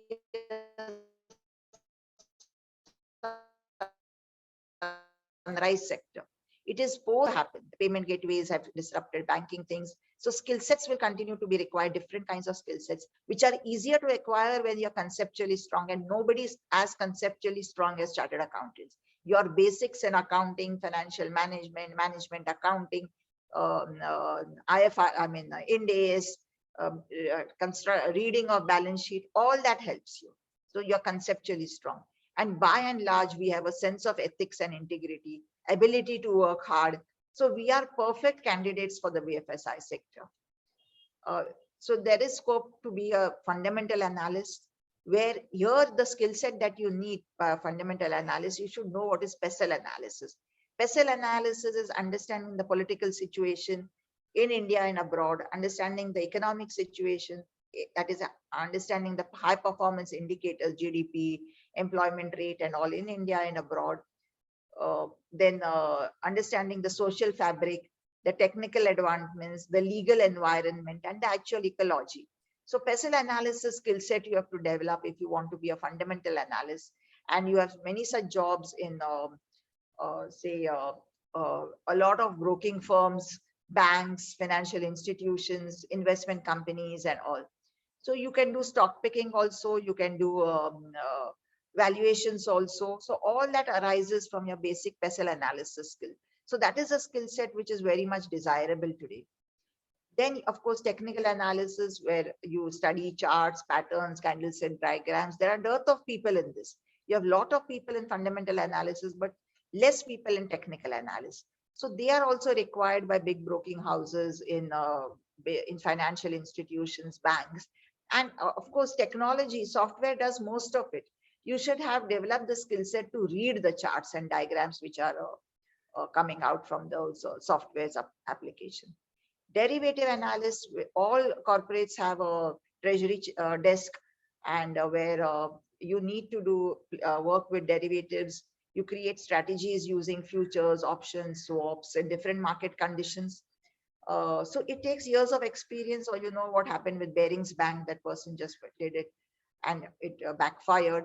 And today the turnover of India's derivative market has crossed 6 billion. So imagine, so what I'm trying to tell you is look at the feel of the figures.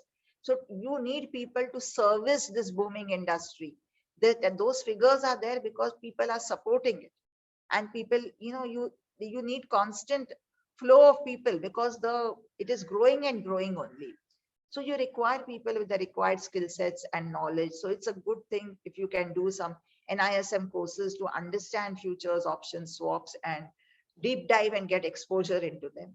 Commodity market, for some reason, everybody flocks to the capital markets, and commodity markets are ignored. But the few that are there, it is the scalability is huge. Like today, silver, it has suddenly taken the fancy of people. But why and how? It is somebody, very few, who is driving the market. So if you can get into that too. So there's a lot of scope in that. And of course, mutual funds, you can see how AUM is increasing, how people are preferring to invest in mutual funds rather than go through the primary market or go through IPOs or invest in the secondary markets. You invest in IPOs, milta hi nahi hai. Secondary market mein dar lagta hai. So mutual funds are doing very well. So the fund managers, if you can understand the concept of what is the difference between systematic risk, what is the difference between systematic and unsystematic risk. The one type of risk you can't control, it is because of macro events. And so how by diversification you reduce the unsystematic risk, and how you go to any mutual fund's balance sheet, you will see the asset classification there. So how do you have different asset classes? How do you give proper weights? Like suppose it is an equity based mutual fund, unke paas, and they have invested in 2 companies only, say HUL and TCS. If the ratio is 20 and 80, the ROI is say 15%. But if the ratio is 40 and 60, the ROI becomes 17%. So what happens? It is the weights. So how do you put the right weights in your asset classes? That is a skill set. Only then you can beat the index and people will remain invested in you. So today mutual fund managers' skill set is understanding asset allocation and understanding the weights to give in that asset allocation. So if that skill set you can develop through training and then deep diving, having exposure to that. So becoming a part of a mutual fund industry in the AMC is a great scope. Credit ratings, you have CARE and all these organizations. There are 6 or 7 basic big organizations in India. And see, in equity shares, very often people do fundamental analysis and go as per the suggestions of others. But for bonds, it is only on ratings people invest, and institutional investment is huge. So a lot of value is there for the credit ratings you work on. So every credit rating agency have their own parameters, their own software, how they do it. But the key aspect in bond ratings is to understand the ability of an organization to repay. So the cash flow statement becomes very important here. So the skill set you need is estimating the future cash flow statement, understanding how to do sensitivity analysis, where or scenario analysis. So suppose you have prepared your cash flow statement based on the sales would be so much and your expenses will be so much. So if you tweak sales, what would be the impact? So only one parameter you tweak for sensitivity analysis, and you tweak all parameters for scenario analysis. So if you have the skill set for that, so maybe credit, you could be part of credit rating companies, and that is again, this kind of profile will never go. It will go from strength to strength only. Then wealth management, some do only advisory, how to manage people's portfolio of their investments and equity, mutual funds or ETFs or whatever. And some actually not only do advisory, but maintain portfolios also. So people do have surplus funds and people are hesitant and would require somebody to handhold them. But your code of confidentiality is very strict.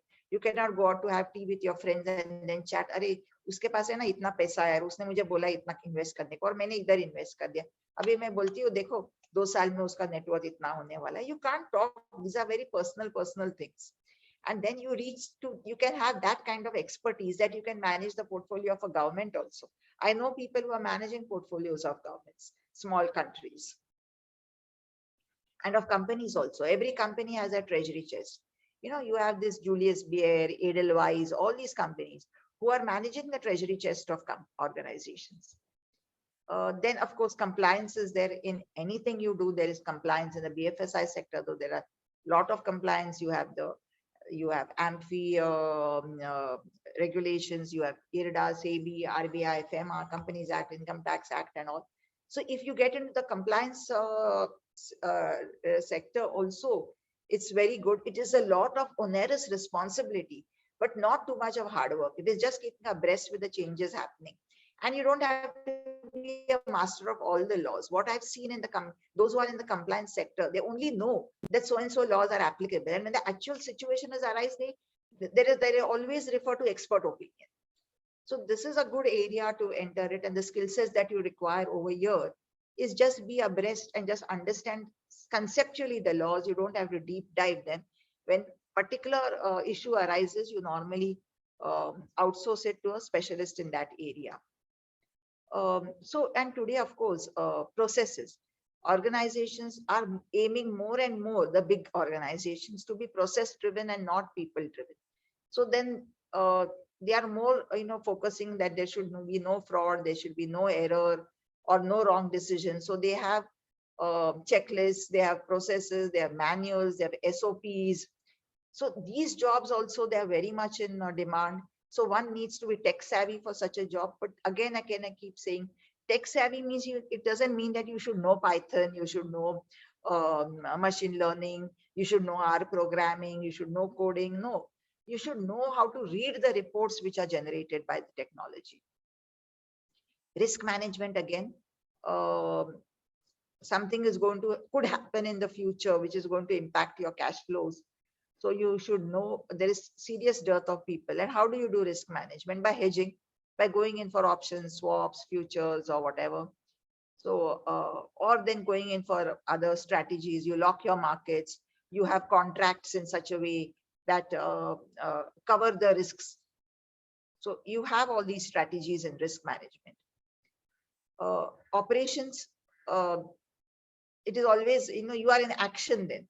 So here the jobs don't perhaps pay as much as in risk management, but there is excitement because you are in action.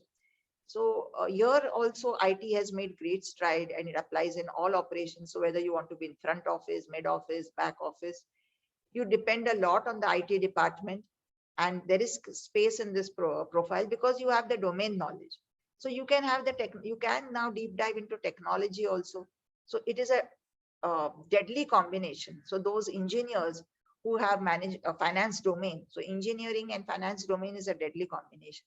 So you have finance domain, you can enter the engineering domain. You don't have to do 5 years of engineering. In a 6-month course, you can do something related to your domain and get the background of technology also.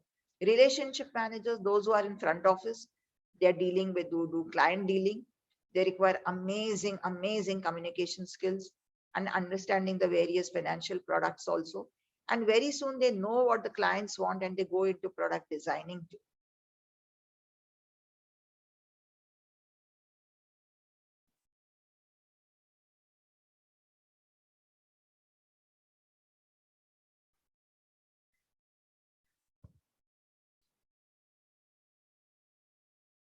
So I would say the basic skill sets that we all do financial statement analysis.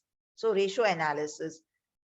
Only thing that the ratio analysis done today is okay, you have to be very strong in your Dupont analysis. So basically, what is Dupont analysis? You should know what is your net profit ratio, how to calculate your asset turnover ratio, and then you calculate your ROC, return on capital employed, your ROI. Then understand your leverage, your financial leverage, so how much of your assets are financed by equity plus reserves, and you get your ROE. So that is your Dupont ratio. But you have to be very strong conceptually in your Dupont analysis. And then there are tools which help you to do your ratio analysis. You go through any annual report which is on public domain. Every company does its ratio analysis. It's very easy because you just feed in figures and you get the answers. But they do not want you to do the ratio analysis. They want you to suggest what actions the organization needs to take depending on the figures generated by ratio analysis. So your asset turnover ratio is 4. Arey, kya karna hai aage? Is it good? Is it bad? If it is good, then do you reward those people? If it's bad, what do you do? How do you improve it? Or do you outsource that activity? So all these strategic decisions, you have to have skill sets to take these decisions. So decision-making skill set is very important. Logical and analytical skills, you have to always come to some conclusion, some finding from the data which you have with you.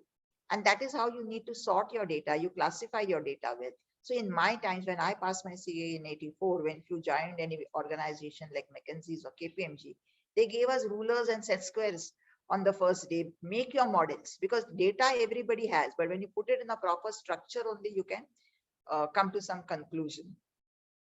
You have to be very, very nimble in Excel, very nimble in Excel. I teach finance only through Excel, which I was telling you, the mutual fund managers, where they need to know the weights which are to be given to every asset in their investments. So that weight is very important. So in Excel, there are solver. There's a tool called solver, which helps you to see if your weights are correct. Like suppose you have two asset classes, A and B. And what is the weight you're giving to A and what is the weight you're giving to B? If it is correct, then you will get the return at the minimal risk. Because the focus, the skill set that you have to develop in the mutual fund industry is to reduce risk. Because return is market given. And return, you will choose the products which will give you the return which as per the market. So if you have low risk, you cannot expect to get a return of 14% and 15%. If your risk appetite is low, you will get a return of 6 to 8%. If your risk appetite is medium, you will get a return of 9 to 12%. And if your risk appetite is high, then you can get a return of 14%, 17, maximum 21, 22%. Beyond that means it's a scam, don't go to it. So the aim of mutual fund industry is to give you the return that you want as per your risk appetite, but at the minimal risk. Because the less risk they take, there is a greater chance that you will get that return. So that is called the efficient frontier. They say that if you are not on the efficient frontier, means what? You are getting a higher return. You could have got a higher return at that risk level which you are. So if your risk is say 1.2, and risk is standard deviation in the financial industry. So if your risk is 1.2 and you're getting a return of 10%, if at the risk of 1 or 1.1, also you can get the same return. Means you're not on the efficient frontier. You have not given the correct weights to your asset classes. Similarly, if you are getting a return of 10% at 1.2 risk, And if you're getting a return of 11% at 1.2 risk, then why are you at 10% level? Then you are not on the efficient frontier. So mutual fund managers aim to give you the highest return at the minimal risk. They are very focused on giving you the return at the minimal risk. So that happens if your weights are correct. So that is a skill set you can develop. And for that, you have to be very nimble in using all your Excel tools. And again, that doesn't come by doing any course in Excel. It will give you an exposure, it will sensitize you, but only when you start using, you will be good at it. So that is a transaction specific. If you have some project which makes you use, automatically you will learn. Of course, knowledge of US gaps, IFRS, Ind AS is all needed. So these are generic skill sets that you need to have. And then when you have a profile specific to that, you deep dive into it. Asset management, because you have to have asset liability management. In all financial intermediaries, assets are normally long-term and liabilities are short-term. So how do you do the matching? Valuation methodologies like DCF. We just use the DCF technique, but why do you use DCF technique? You have to understand that. It is because it's a converter. When you have a marathon race, you can't compare the speed of an 18-year-old with the speed of a 65-year-old. You have some converter to make it comparable. Or if you have €5 and $10, you can't say you have 15 units of foreign currency. You convert euros into dollars or dollars into euros and then say you have this much currency. Similarly, in the DCF technique, because the value of money 2 years down the line is different from the value of money today. Let's suppose today you can buy, after 2 years you earn 200 rupees, but today if you can buy that same thing after 2 years, if you can buy for 200 rupees, today you can buy it for 190 rupees, means actually you have earned 190. Suppose after 4 years you earn 200. So what you can buy after 4 years for 200, today you can buy it say for 150 rupees. So how can you add up all those 200 rupees? Because they are different. So to bring them to a straight same parameter, you use the DCF technique. And how do you arrive at the DCF factor? It's 8%, 9%, 10%. That is the skill set. Because doing the formula, putting it in Excel, or seeing the PV tables, that doesn't require much intelligence. Anybody can surf and get it. What requires the skill set is how do you arrive at the DCF factor? So you have, that is, they say, is made up of 3 things. Your pure interest rate. Like suppose you have a music system. You want to buy a music system, and you have 40,000 with you. But you say, no, I will invest that 40,000 and buy after 1 year. So because you're waited for 1 year, after 1 year, you want to buy a better music system, which doesn't cost 40,000, but costs 40,500. So 500 is the ROI that you want from an investment, which is called your time value of money, which is called your pure rate of interest.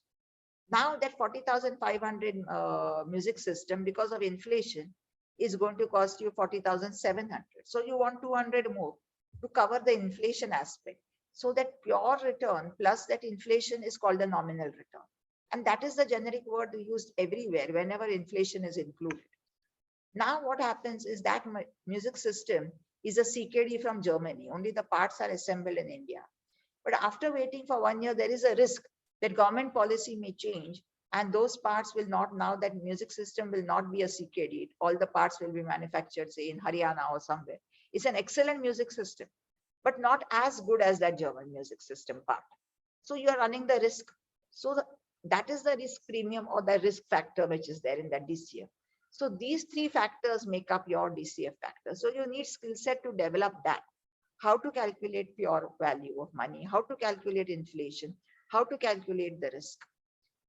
Then of course, risk management, how your hedging strategies, either if you have deep pockets, because always in risk management, what happens? You do hedging strategies. So you reduce your downsides, but then you, what happens? The upsides also, you don't get the benefits. Meaning, suppose you lock your interest rate at 8%. But then if it had gone to 9%, it would have been advantageous to you. If it had gone to 7%, it would have gone against you. But so that you don't get the demerit of it going 7%, you lose the opportunity of it going up also.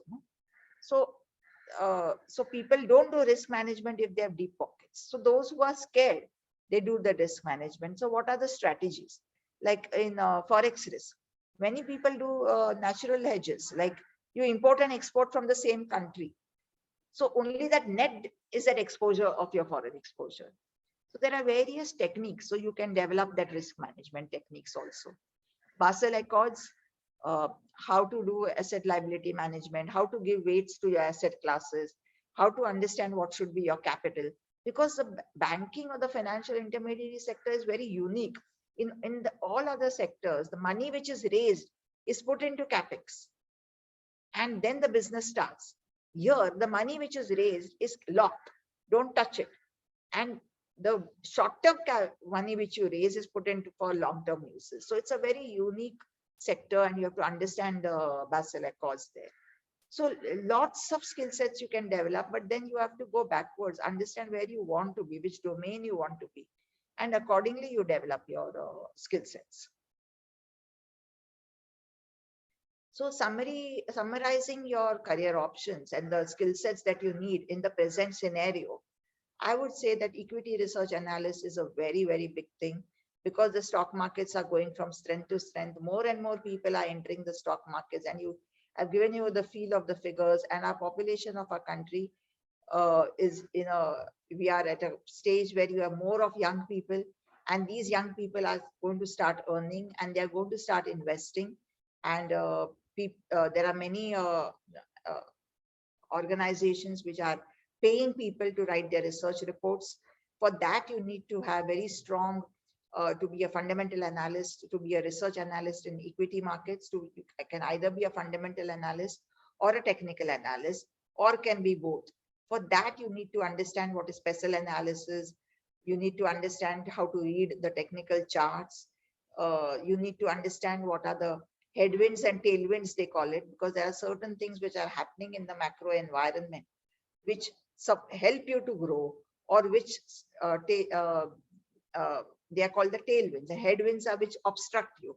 So you how to understand and identify the future headwinds and tailwinds. So basically, in a research analyst, you are being an astrologer, you're looking into the future. But you have tools, you have techniques, you have high performance indicators, they call it HPIs, which help you to do the analysis.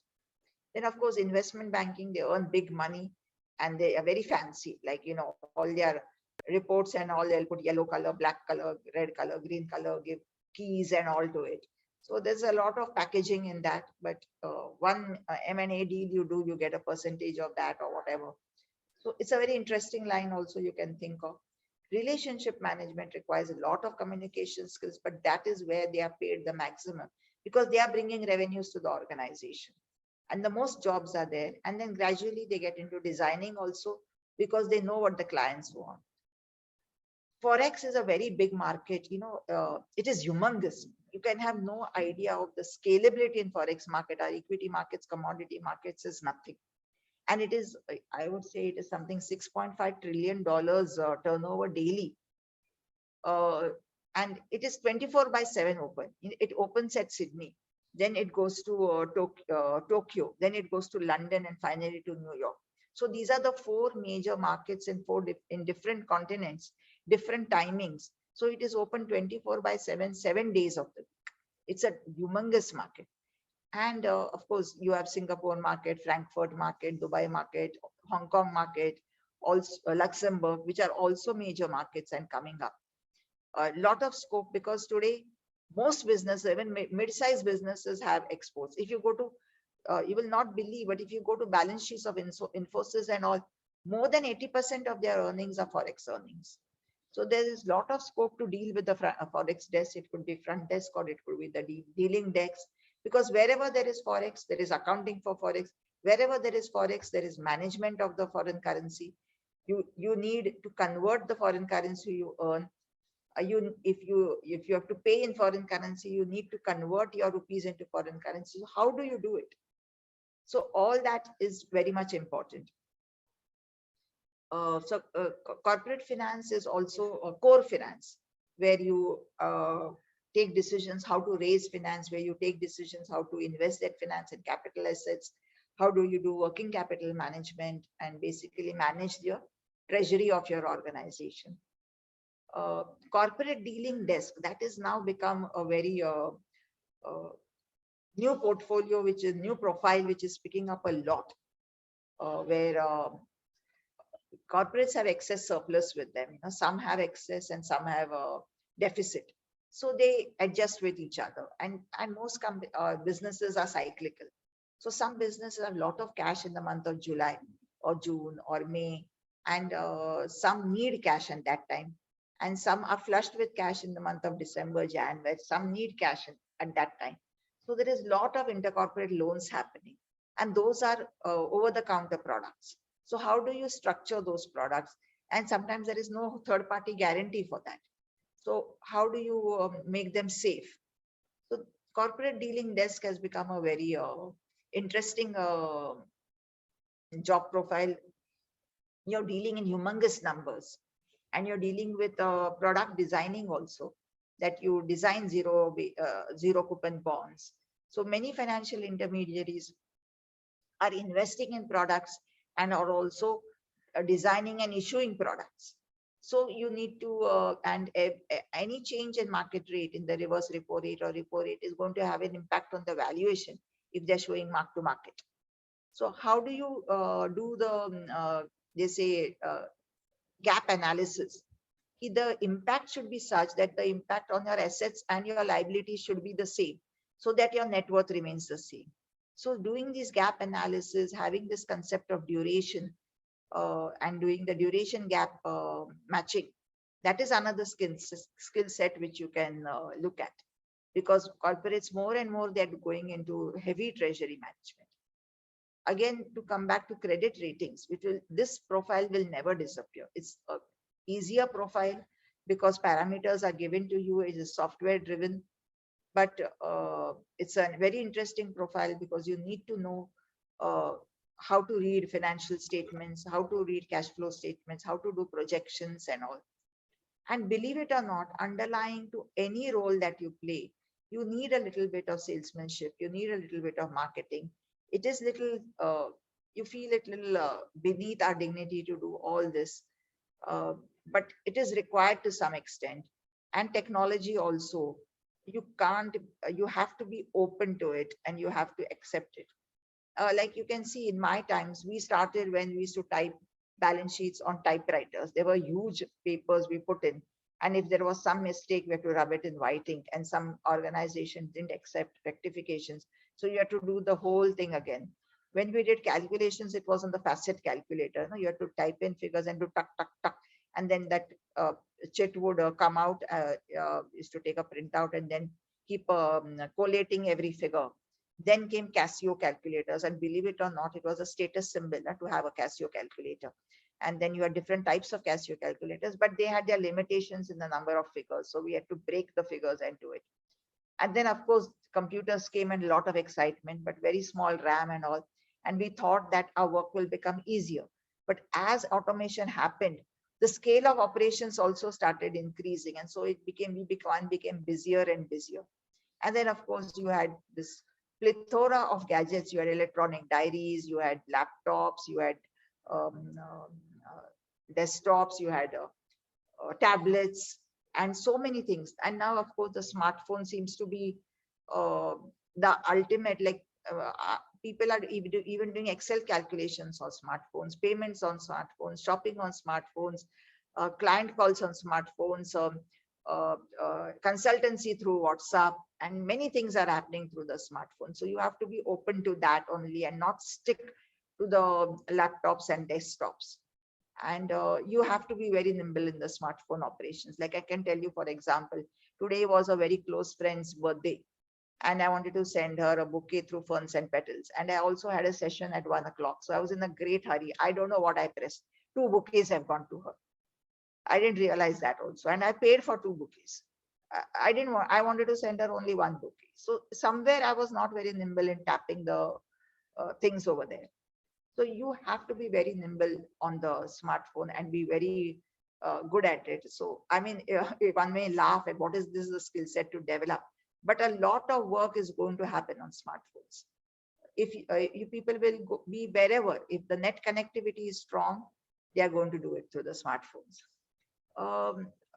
So you have to be abreast with technology. Again, to repeat, you don't have to do courses, and it all started with RPAs, robotic process automation. So jobs which were repetitive, jobs which were rule based could easily be mechanized. And that is how digitization started, with repetitive jobs. Now these machines which were doing repetitive jobs started seeing a pattern in them. And that is how artificial intelligence happened, AI happened.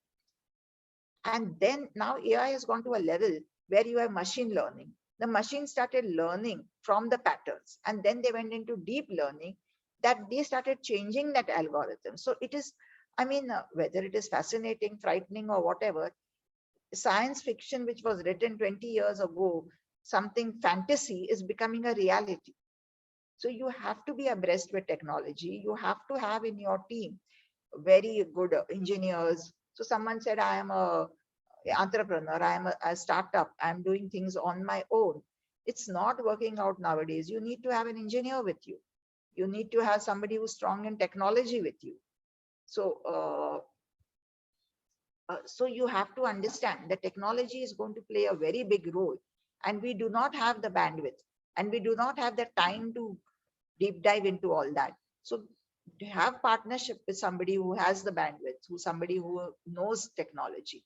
So you're buying the right software, you're applying it in the right way, you're using the tools and making all use of the tools. And again, to say back to basics, no domain will give you as much revenues as audit. So you have that as a constant cash flow. You need audits, and you cannot get good audits if you're on your own.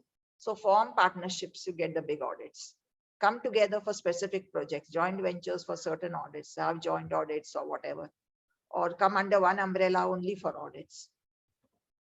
Taxation also always have a niche area, whether it is transfer pricing, whether it is GST, and GST. I mean, a lot of people are becoming experts in GST and doing it online. So you need not, you save on time, in energy, in traveling also. And organizations are open to that, you come offline for client facing, but you do your GST work at home. And emerging areas relating to our domain is also, of course, transfer pricing. There is no end to what you can deep dive into that. But of course, best is if you have exposure to it. You can't be just having a skill set and developing it when there is no opportunity for it for you. Valuation, it's going to become more and more exciting. So you have the DCF method, the comparative cost method, and you have a lot of MBAs in finance who are into valuation. But believe it or not, let me tell you, with my limited consultancy exposure, which I deal with organizations, they prefer CAs over MBAs for valuation. They pay CAs lesser. They will pay the MBAs more, but they will prefer CAs, and a CA may start at a lesser salary, but will end up after 5 years in a more better salary, because the delivery is more, because our domain knowledge is really strong in this. Understand valuation techniques. There are newer and newer techniques coming in that, and you use technology aggressively over here also. Insolvency professional, I mean, it is an amazing thing that if an organization should not be liquidated. So banks have also understood the beauty of IBC code. They are more and more going to NCLT to dragging companies which are not paying their loans. And the companies are now open to it, that better that, okay, we quit if we are getting a good price for that. And there are people who are ready to take a risk and paying price for products which are not that actually in value fundamentally, because they are seeing the future value. So it become passing those IP exams, and then chartered accountants have greater opportunities. People would prefer an IP who is a CA. Of course, though you need not be a CA to be an IP. So even the traditional areas are emerging in a new way. It is old wine in new bottle. It is and developing the skill sets is just having exposure to that, and then having embracing technology And again, I repeat, embracing technology is not being a coder or anything. It is understanding how you can read the outputs from that. I think I'm finished with most of my slides. So if you have any questions, any discussions, so if I can, if you want, I can tell you typically the people that I have been interacting with who have means gone through this pandemic. Last 3 years, we have seen they have been more and more, focused on developing their speaking skills through webinars, because a lot of training has been happening through webinars. So people have developed their speaking skills, and unless you talk, you're not visible. Like suppose for example, I was leaving my institution about 10 days ago. And just when I was leaving, someone comes running to me and says that this job is to be done still. Who should do it? And then I just gave the name of the person's name which came to my head. And whose person's name will come to my head? Someone who is visible, someone who has been talking. So unless you talk, it is not going to work out in life. You may have seen this movie Sholay. I mean, it was our time, maybe not in your time, but you see the clip where Hema Malini goes to pick up Amitabh Bachchan and Dharmendra from the station. She's in a Ghoda Gadi, and she goes on talking, and she calls herself by her name. उधर शादी थी और सब लोग गए थे और ऐसे ऐसे हुआ और बसंती ने ऐसे किया. उधर झगड़ा हो रहा था और उसने इसको मारा, उसने ऐसे मारा और उसने ऐसे बोला और बसंती ने ऐसे बोला. So she went on and on talking, taking her name, and after a long time she tells, "Arey, I'm only doing all the talking. You all are not talking only. At least ask my name." And so that is the iconic dialogue of Amitabh Bachchan, and says, "Vasanti, tera naam kya hai?" So it is, I mean, that is an extreme case. You don't have to be, I mean, you can't be that an extrovert. But unless to some extent you're an extrovert, it doesn't work out in life. You have that visibility doesn't come. And if you're not visible, you're not getting jobs. And look at the size of the BFSI sector. Nobody can say that they don't have work. Why don't they don't have work? Because they are not visible. And why are they not visible? Because they're not talking. So learn to be a little bit extrovert in life. Only then it works out. And in your communication skills also, they say that you have to be, there has to be clarity. Very often, there is no clarity in what we are speaking. The client wants something, but we assume that the client wants something else and we deliver what the client doesn't want. The client is not happy. Why? Because that clarity is not there in the communication. And again, I tell you, it is also because we have different generations working together. How do you align? Because your language is different, your way of thinking is different, your perceptions are different. People who are in pre-liberalization, who have seen only Fiat and Ambassador cars on the road, who had to wait for 3 years for a landline, are different from people who were born and seeing different types of cars on the road and who were born with a mobile in their hands. It's different. People who have done business during demonetization and people who have started business and don't know what was demonetization. They are different. So people who have seen KGB and CII working together against each other, and people who are in a world where there are no two superpowers and only US and now China becoming a superpower, they are different.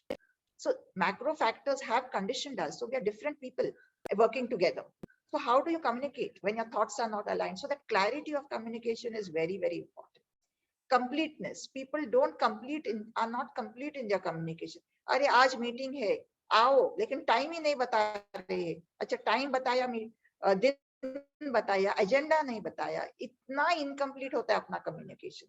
So be mindful that your communication is not only clear but complete also. अरे and be concise. People talk गोल बोलते रहते हैं लेकिन मुद्दे की बात पे नहीं आते हैं. A sharp person 5 minutes में समझ जाता है what is the issue. You don't have to go round. Be concise, be brief. They say brevity is the spice of life. लंबी बातें मत करो. Be very brief. So clarity should be there, completeness should be there, conciseness should be there, and they say concreteness should be there. ये फालतू की बातें करने में क्या मतलब है? That is in your kitty parties or you go for movies together or something.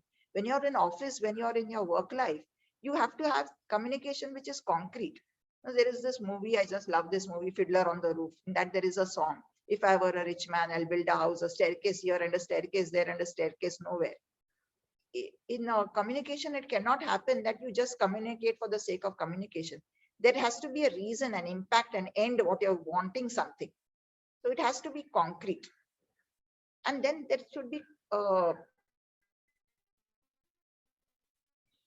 consideration also. Consideration, matlab, you are communicating with somebody who has the competency to do it.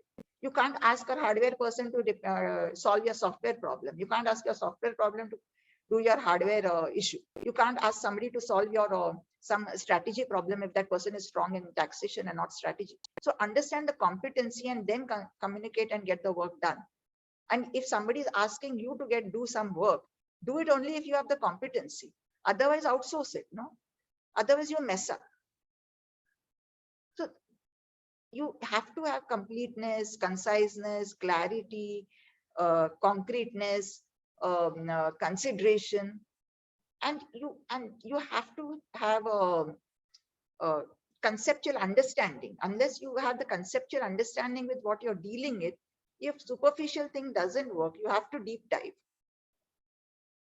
And courtesy, all of us have seen the Munna Bhai movies, Munna Bhai MBBS and all. How much of an impact it made. What does it matter? Samne wala koi ho. You have to speak well. What does it matter? Samne wala kaise bhi bolo. You have to speak well.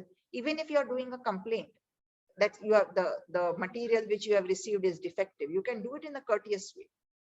So courtesy always pays. And if you are courteous, automatically people will be courteous to you. And that is again and again, I go to the underlying thing that the most important skill set in life that you need is to be responsive and not reactive. And if you're responsive and not reactive, you are always courteous.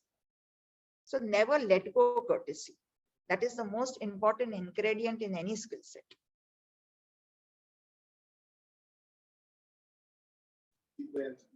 Totally agreed, Dr. Sangeeta. I mean, it is very important to communicate. Till the time you don't communicate, you really do not understand what is the other person's wavelength is and where we are lagging or where we are positive. I think Shagufta ma'am wants to say something. Shagufta ma'am, we can't hear you. Unmute yourself, Shagufta ma'am.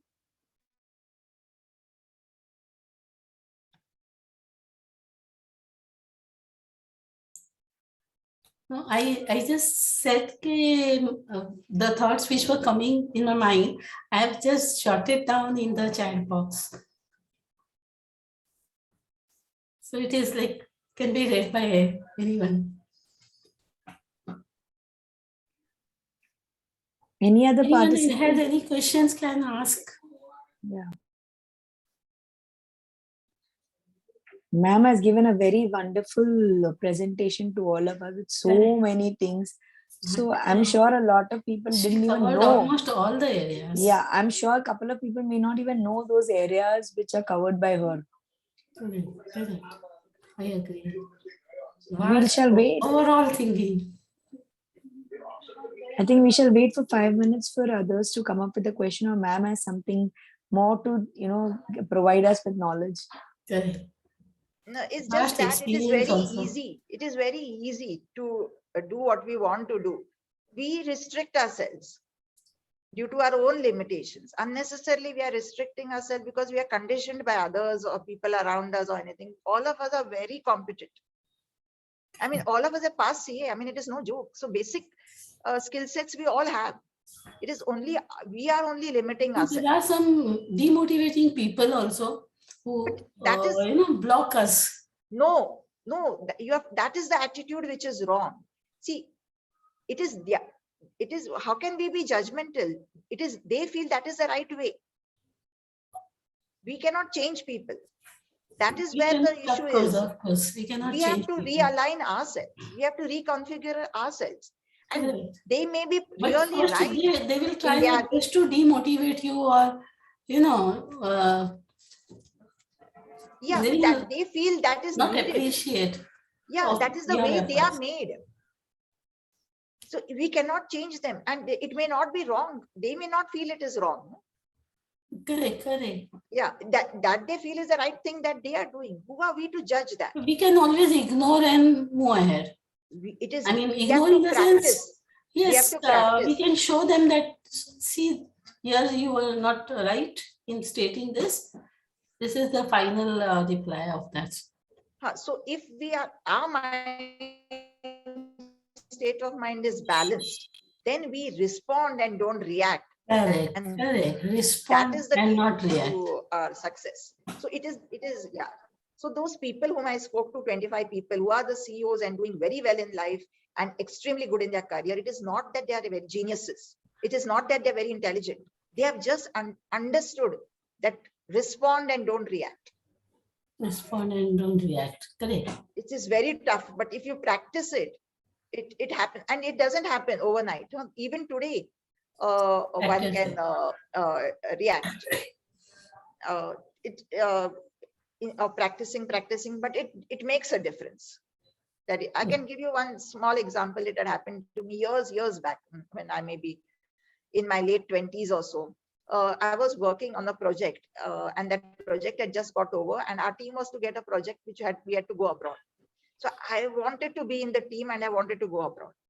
And so I had read all about the project, and we were all sitting together, and the person who was managing the project, the senior, he just asked me casually, what do you think about the project? And when you're young, you're so confident. I went and told him, this is it, this is that, and this, that. He ridiculed me in front of everybody. This is not feasible only. How can you think your basics are wrong? And this, that, one, and he went on. And fired me in front of everybody. I was furious. He asked my opinion. I didn't go to give it, and I gave it. Nahi pasand hai to bolo na. Itna kya lamba chuda? You're doing character assassination over there. But then I kept quiet because I had practiced that. One has to respond and not react. I said, if I blurt out and back answer him and show my anger, or I start crying, then it is a quarrel. my focus is what to be in the team and go abroad. Wo to chala jayega. So I kept quiet. Then I wrote down all his comments, removed all the toxicity from it, because koi log ka aadat hi aise baat karne ko, to chhod do. Then I realized thoda to sense tha usme, jo ek do mudde the. Then after some time in the evening, I went to him and said, yes, what you said made sense, all these points, but ek do point maine bhi bola tha, usme bhi thoda sa soch lo na. Then he was very impressed. Arey, you must be in our team. Chalo, hai na passport वगैरह आपके पास. So my work is done. No, be focused on what you want. सामने वाला कैसे भी बोलो, कुछ भी करो, मार गोली ना. Correct. Remove the good out of the garbage. Absolutely right. Absolutely right. And then we just miss the trees for the, the forest for the trees. You're focused on छोटे चीज पे, वो पूरा forest नहीं देखते हैं. That is very true. You have to, what you want to learn, and which is very important to learn. But you have to note down everything and see whether this is really applicable to me, my learning. Study over it more and then decide and say back. Very true. Very true. And it's very, by human nature, we blame others. It's human nature. But it is not so. It is like, say they say career is chariot. It is we who are driving it, no? We are driving. Nobody else can come into it and drive our chariot. We are driving it. And then we blame others. So that's not fair. Because it's the easiest way out. Yes, it's the easiest for your thing. mind. I'm not saying anything for your mind. Okay, it's the easiest way for your mind. That's what we call in psychology. But neuroscience is also very fascinating. It's how you train your mind also. It's very fascinating. If you can Google a little bit about neuroscience, how brain has 5 parts. It's every nerve is different. Yeah. So if you can train that, and relaxation exercises help a lot. The most important point of the entire body is the brain. Yeah. Participants, do you have anything else to, would you like to know more about anything in details?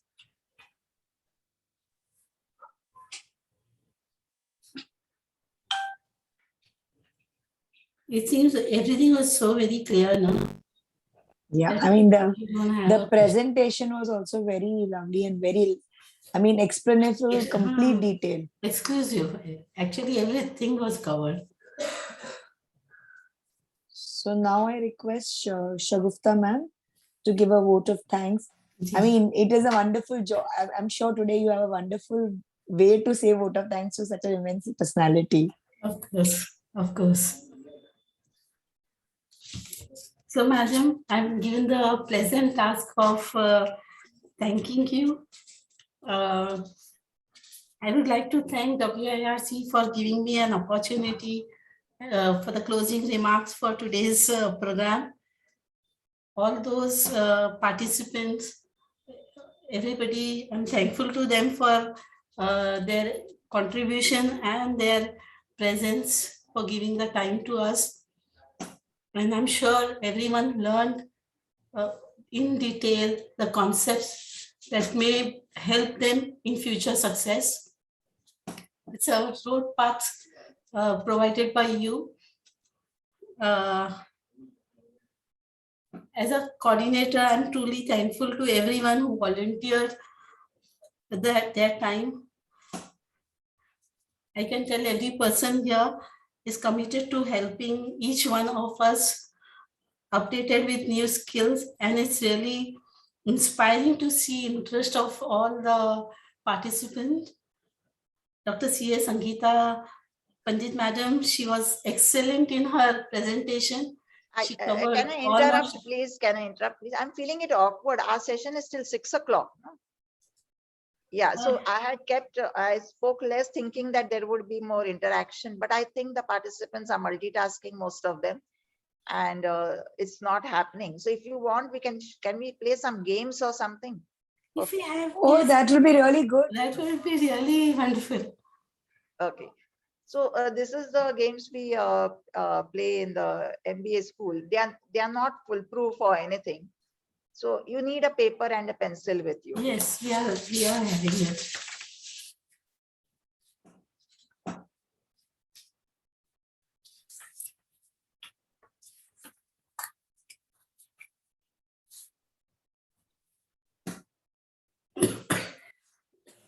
Sorry.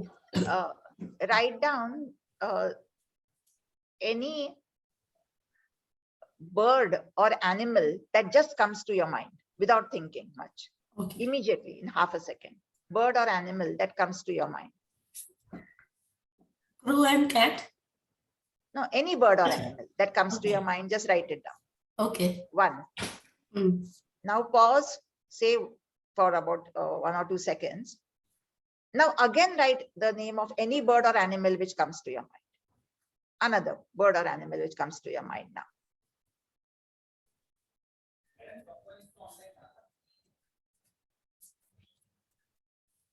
Okay, have the participants also done it?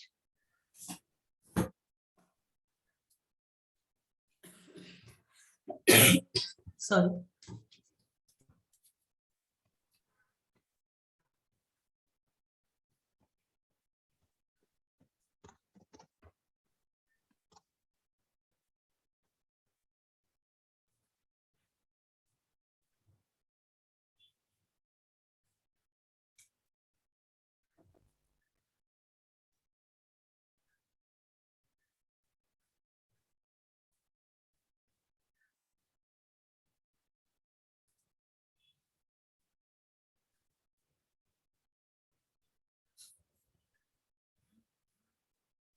Participants, Sangeeta ma'am is playing a game with us, which is based on some neuroscience and learning a different way out.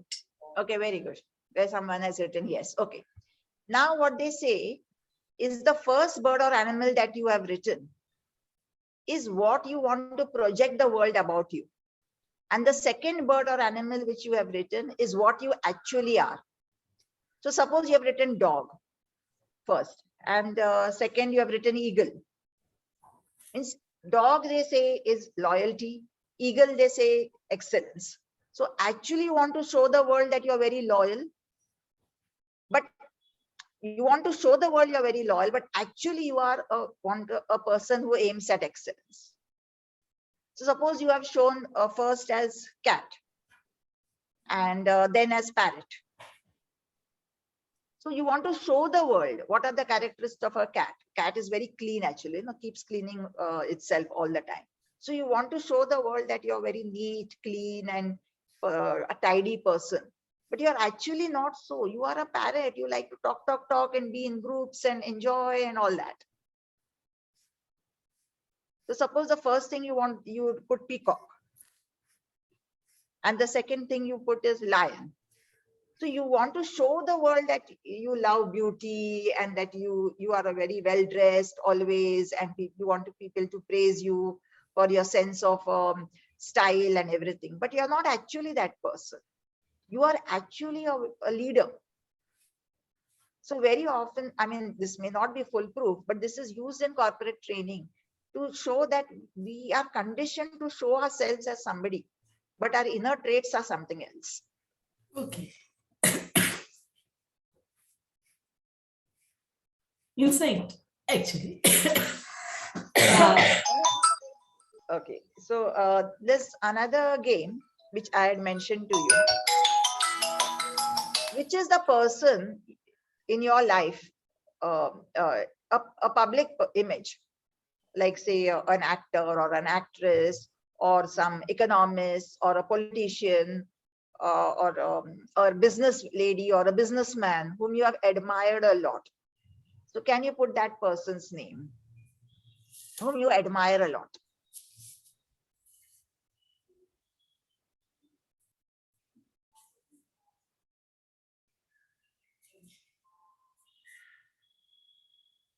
Okay, so whoever is that person, like I am telling you, I put the name of Kaku Nakate. She is the CEO of Bank of America. She's my cousin. And I know that we started our career and we were at the same level. But why did she reach over there? And so when I put her name as somebody I admire, I feel that it is that she's very balanced. कुछ फर्क नहीं पड़ता है उसको. Very calm, very cool. And it is difficult not to remain in that state. But she has worked for it and tried to be always calm. So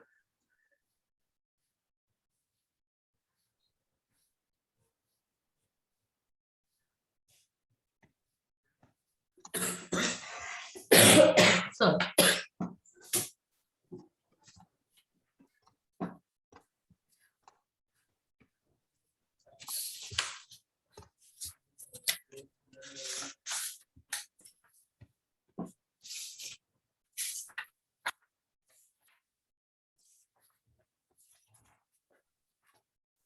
Yes, ma'am. okay, then try to put one or two characteristics of that person which you appreciated. So maybe that has made you appreciate that person, that characteristic. And maybe you want that characteristic to be in you.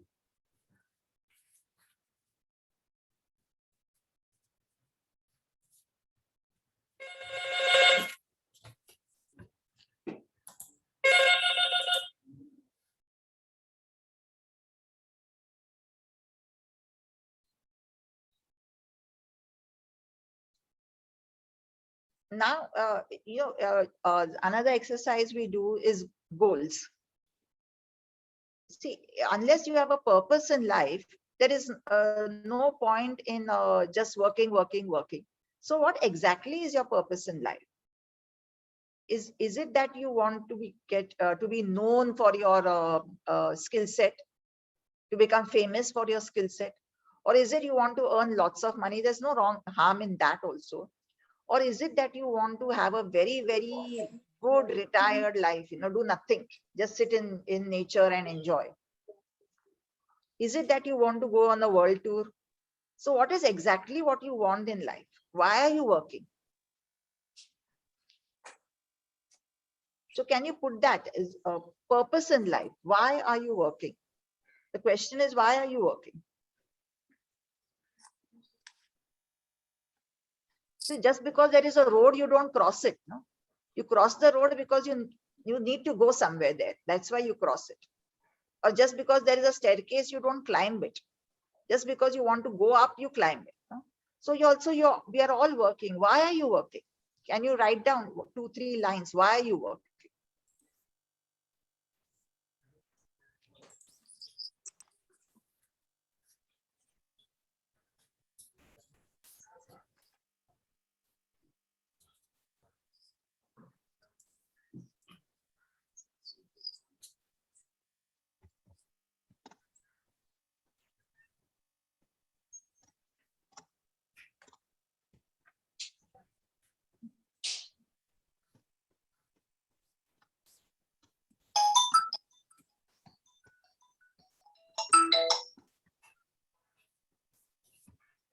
Hello Yes.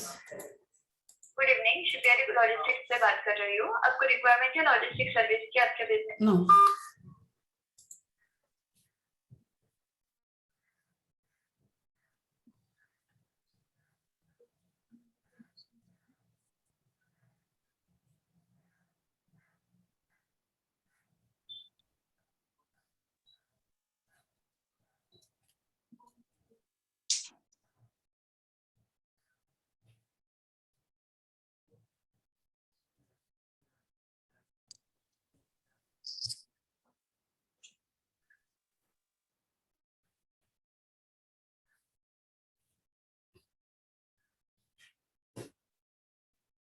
Okay, very good. For financial security, yes. Very true. Okay, so if your reason is financial security, then have you made a goal plan? By how do you become financially secure? At what level of earnings you become financially secure? If you are only aiming for financial security, once you have reached that financial security level, then why do you go further? So that's communication. It doesn't matter whether your language, your type spelling or anything nowadays. That clarity should be there. The opposite person should understand what you're trying to say.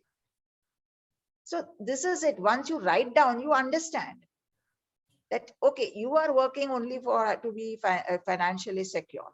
Maybe your other passion and emotional needs you can satisfy with something else by having some hobby or doing something else. So then it's very clear in your mind. Then you don't say, "अरे मजा नहीं आ रहा है काम करने में, अरे मजा नहीं आ रहा है काम में, मजे के लिए काम ही नहीं कर रहे तो." Okay, for my own identity to have dreams and fulfill them, and I am here for a purpose that I should fulfill. Okay, so what is your purpose? Your purpose is to establish your identity. Meaning, लोग बोलने चाहिए, अरे ये काम है तो उसके पास ही जाओ, she is very good at that work. So you want to establish an identity for that. Meaning what? You have to work towards creating that brand of yours. So वो brand कैसे आता है? It doesn't come from the sky, no? It comes by both. It is having hard skills and soft skills. Because even when you do a brand valuation of organizations, how do? You say 50,000 is spent on advertisement. Out of 50,000, say 20,000 has gone to increasing the sales and 30,000 has gone towards increasing your brand. And that what has gone towards increasing your brand, you capitalize it and you amortize it, and the unamortized part becomes your brand value. So similarly, if you want to create your own identity, you have to have hard skills and soft skills. And what is the portion of your hard skills? What is the portion of the soft skills? What is the portion of your time that you give to develop your hard skills and to develop your soft skills? So dono ho jata hai simultaneously. Balancing. Yeah, you need that. And then aapka identity bhi ho jayega. But if you don't know that you want your identity, then you're just working, and then maybe you're working for money when you actually don't want money, you want identity. Correct. Acha, if you have dreams, or dreams bhi likhna chahiye, because that is your end, that is your goal.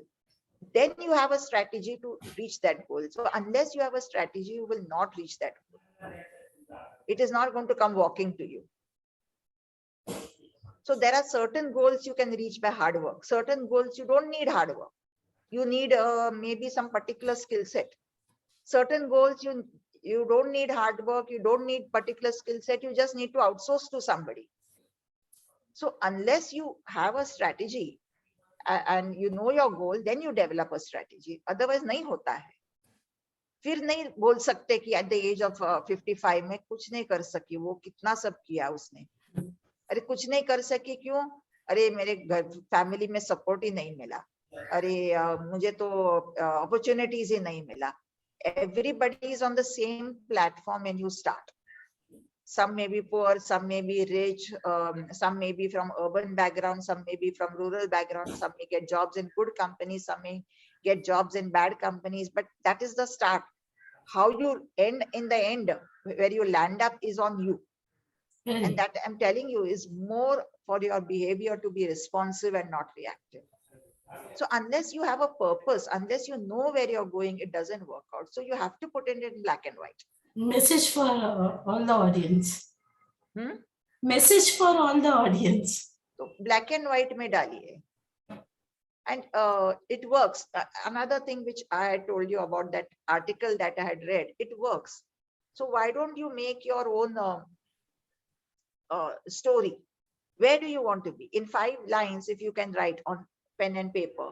See, suppose today, if you are 30, and at the age of 60, so today at 30, where you are. So suppose at the age of 30, you are working for a bank and earning 50,000, say 50,000 per month. I'm just giving a hypothetical thing.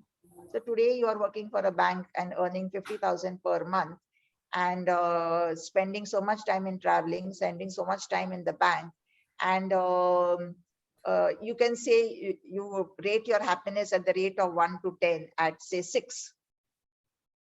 Depending on your how your relations with your family members, depending upon your relations with your colleagues or something.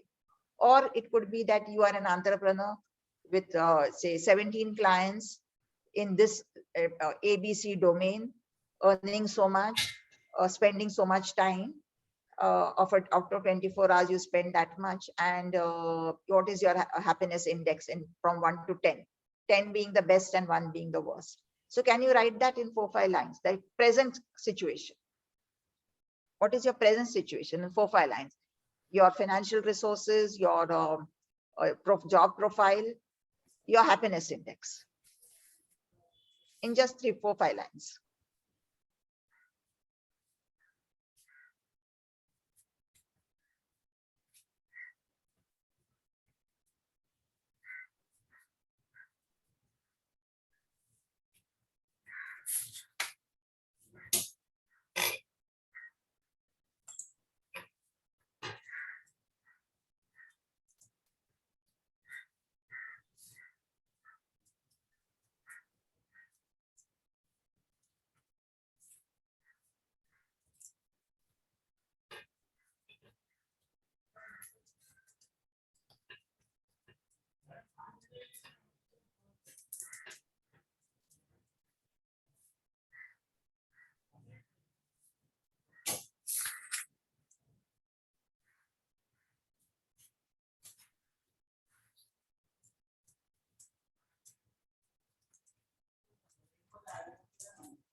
So you needn't share it you can, with anybody, but for your own understanding. So how much are you earning today?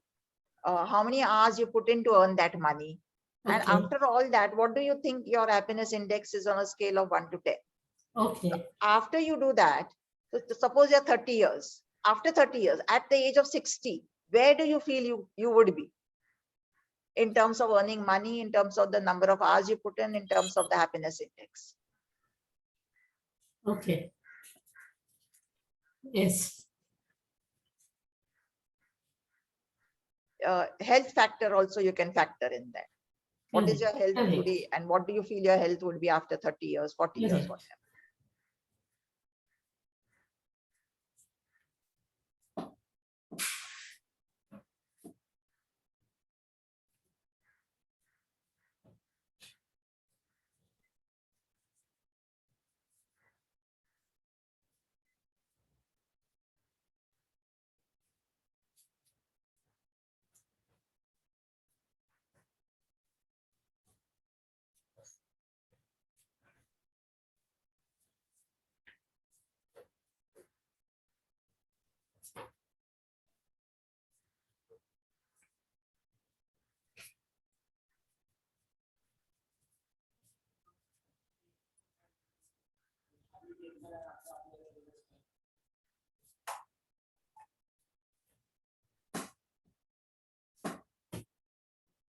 Okay, so now you need a strategy. If you think that there is something in that you project, you estimate, you're looking into the future, and it is not going to happen, then you have to do some interventions to make it happen. Correct. And to reach there also, you need a strategy, you need a roadmap, you need some skill sets, some technology, some tool, some method where you reach there. It is not automatic. So all the 25 people I interviewed who are like very, very successful and happy also in life to some extent, it didn't happen just like that. They had some strategy, some method, some technique to do it. So you have to develop, because each one is so unique. What Correct. works for one doesn't work for the other. So you have to develop your own strategy. Correct. Correct.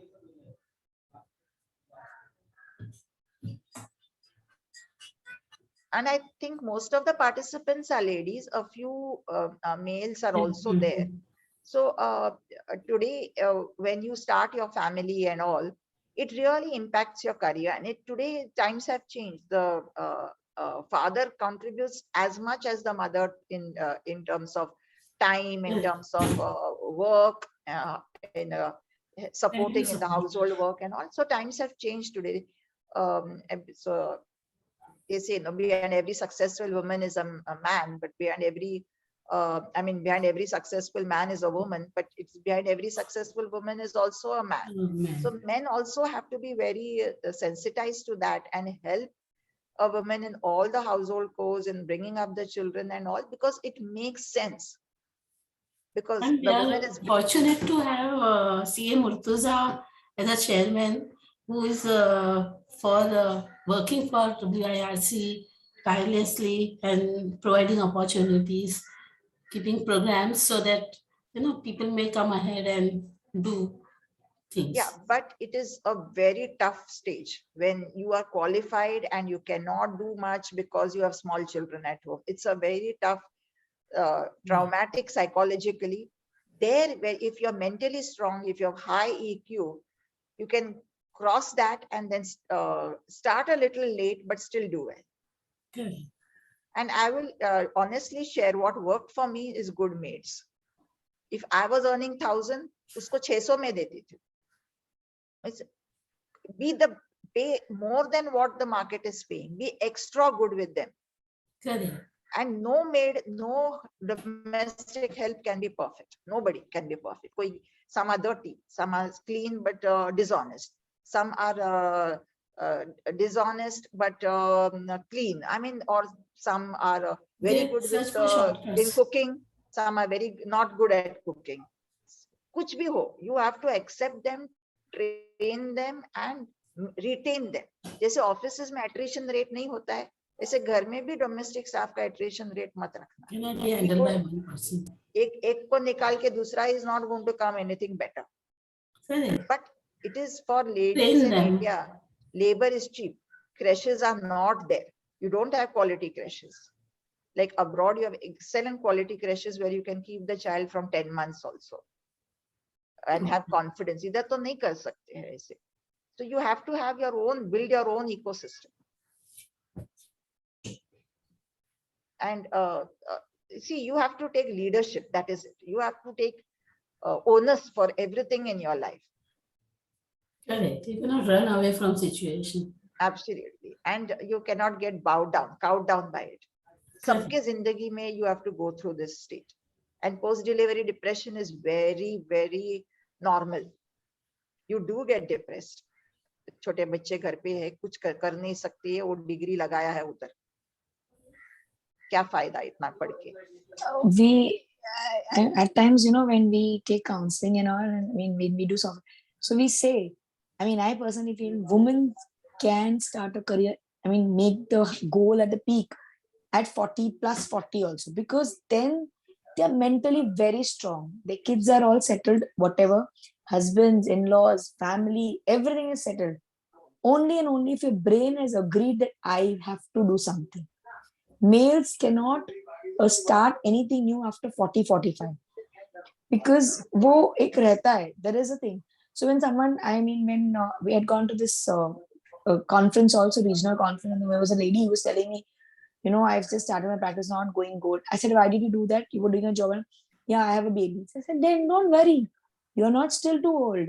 You, if you have decided something, you will. Just wait for some time, work on over it. Don't get depressed. At 40 plus, also you will see so many ladies. Forget the simple ones like Sudha Murthy, Twinkle Khanna, Gauri Khan. I mean, I'm giving just celebs name. They have built up a career post 40. Rinki, even I was working for CA firm, or I was giving tuition. At the age of 45, I joined corporate. I'm 61 now, and I'm still with Nahar. That's what I'm saying. Correct, See, correct. I mean, sabbatic, that time is a nurturing time for a child. So give it. It is okay. Don't get nervous and scared every time, but we have time if we have enough brains. We are very strong enough. That's what I believe. Correct. Absolutely. But and for a woman, let me tell you, first the kids are small, and the kids grow up, the in-laws and parents become old. So it is your responsibility is there continuously. It is how you handle it. And let me tell you, you can handle it if you have a good ecosystem to fall back on. The maturity also comes with time. Yeah, and it is very normal to be depressed, to feel beaten with the Correct. circumstances. It's very normal. You have to have a very high EQ. And वो तो ज्यादा overthink नहीं करने का. Enjoy. That is why I say have sisterhood. मजा करो. Have groups. Go for movies. Have tea parties. Have that bonding, and that gives you the strength. Sunday को हमारी टीम गई थी सगुना बाग. हम भी थे उसमें. It was very refreshing and very good. कहाँ गए थे? सगुना बाग. माथेरान कर्जत रोड पर है. Okay. It is beautiful place. और सबसे बेस्ट अपनी कंपनी अच्छी थी. हमारे जेबी नगर के सारे मेंबर्स थे. So 110 people accompanied us. So it was just too good. और एक मैंने देखा है सीए फ्रेटर्निटी में, किसी को कोई स्किल सेट नहीं होगा ना, तो उसको लगता है कि वो the person is not good. अरे everybody doesn't need to be an expert in GST. Everybody doesn't need to be an expert in direct tax. Everybody doesn't need to be an expert in traditional areas. You may have passed your CA, but your expertise may be in something else. Correct. So don't get, that impression people get, they get a sense of insecurity. मुझे आता नहीं है. I'm not up to date. It really doesn't matter. Actually, what matters in life is you have a successful career and be happy in it. In which career you have, it doesn't matter. Correct. Chalo. I hope my colleagues all enjoyed the program. Ma'am, Sangeeta ma'am started with the universal concept to peeking into future systematically. She gave us good ideas with experience, and also played a game with us. I'm thankful to WIRC, Murtaza sir, ma'am, Sangeeta ma'am, my coordinator colleagues, and all the staff members and my participants. Thank you so much. Thank you very much. It was a lovely session. Thank you very much. It was a lovely session. Thank you, Shagufta ma'am, and thank you, Archana Agrawal. And thank you, Sangeeta ma'am, and thank you all the participants. I think the PPT would be sent to you, emailed by the institute. Thank you, Sarika. Thank you. Thank you so much. Thank you, ma'am. Thank you. Thank you, everyone. Okay. Thank you. Bye. Bye. Bye.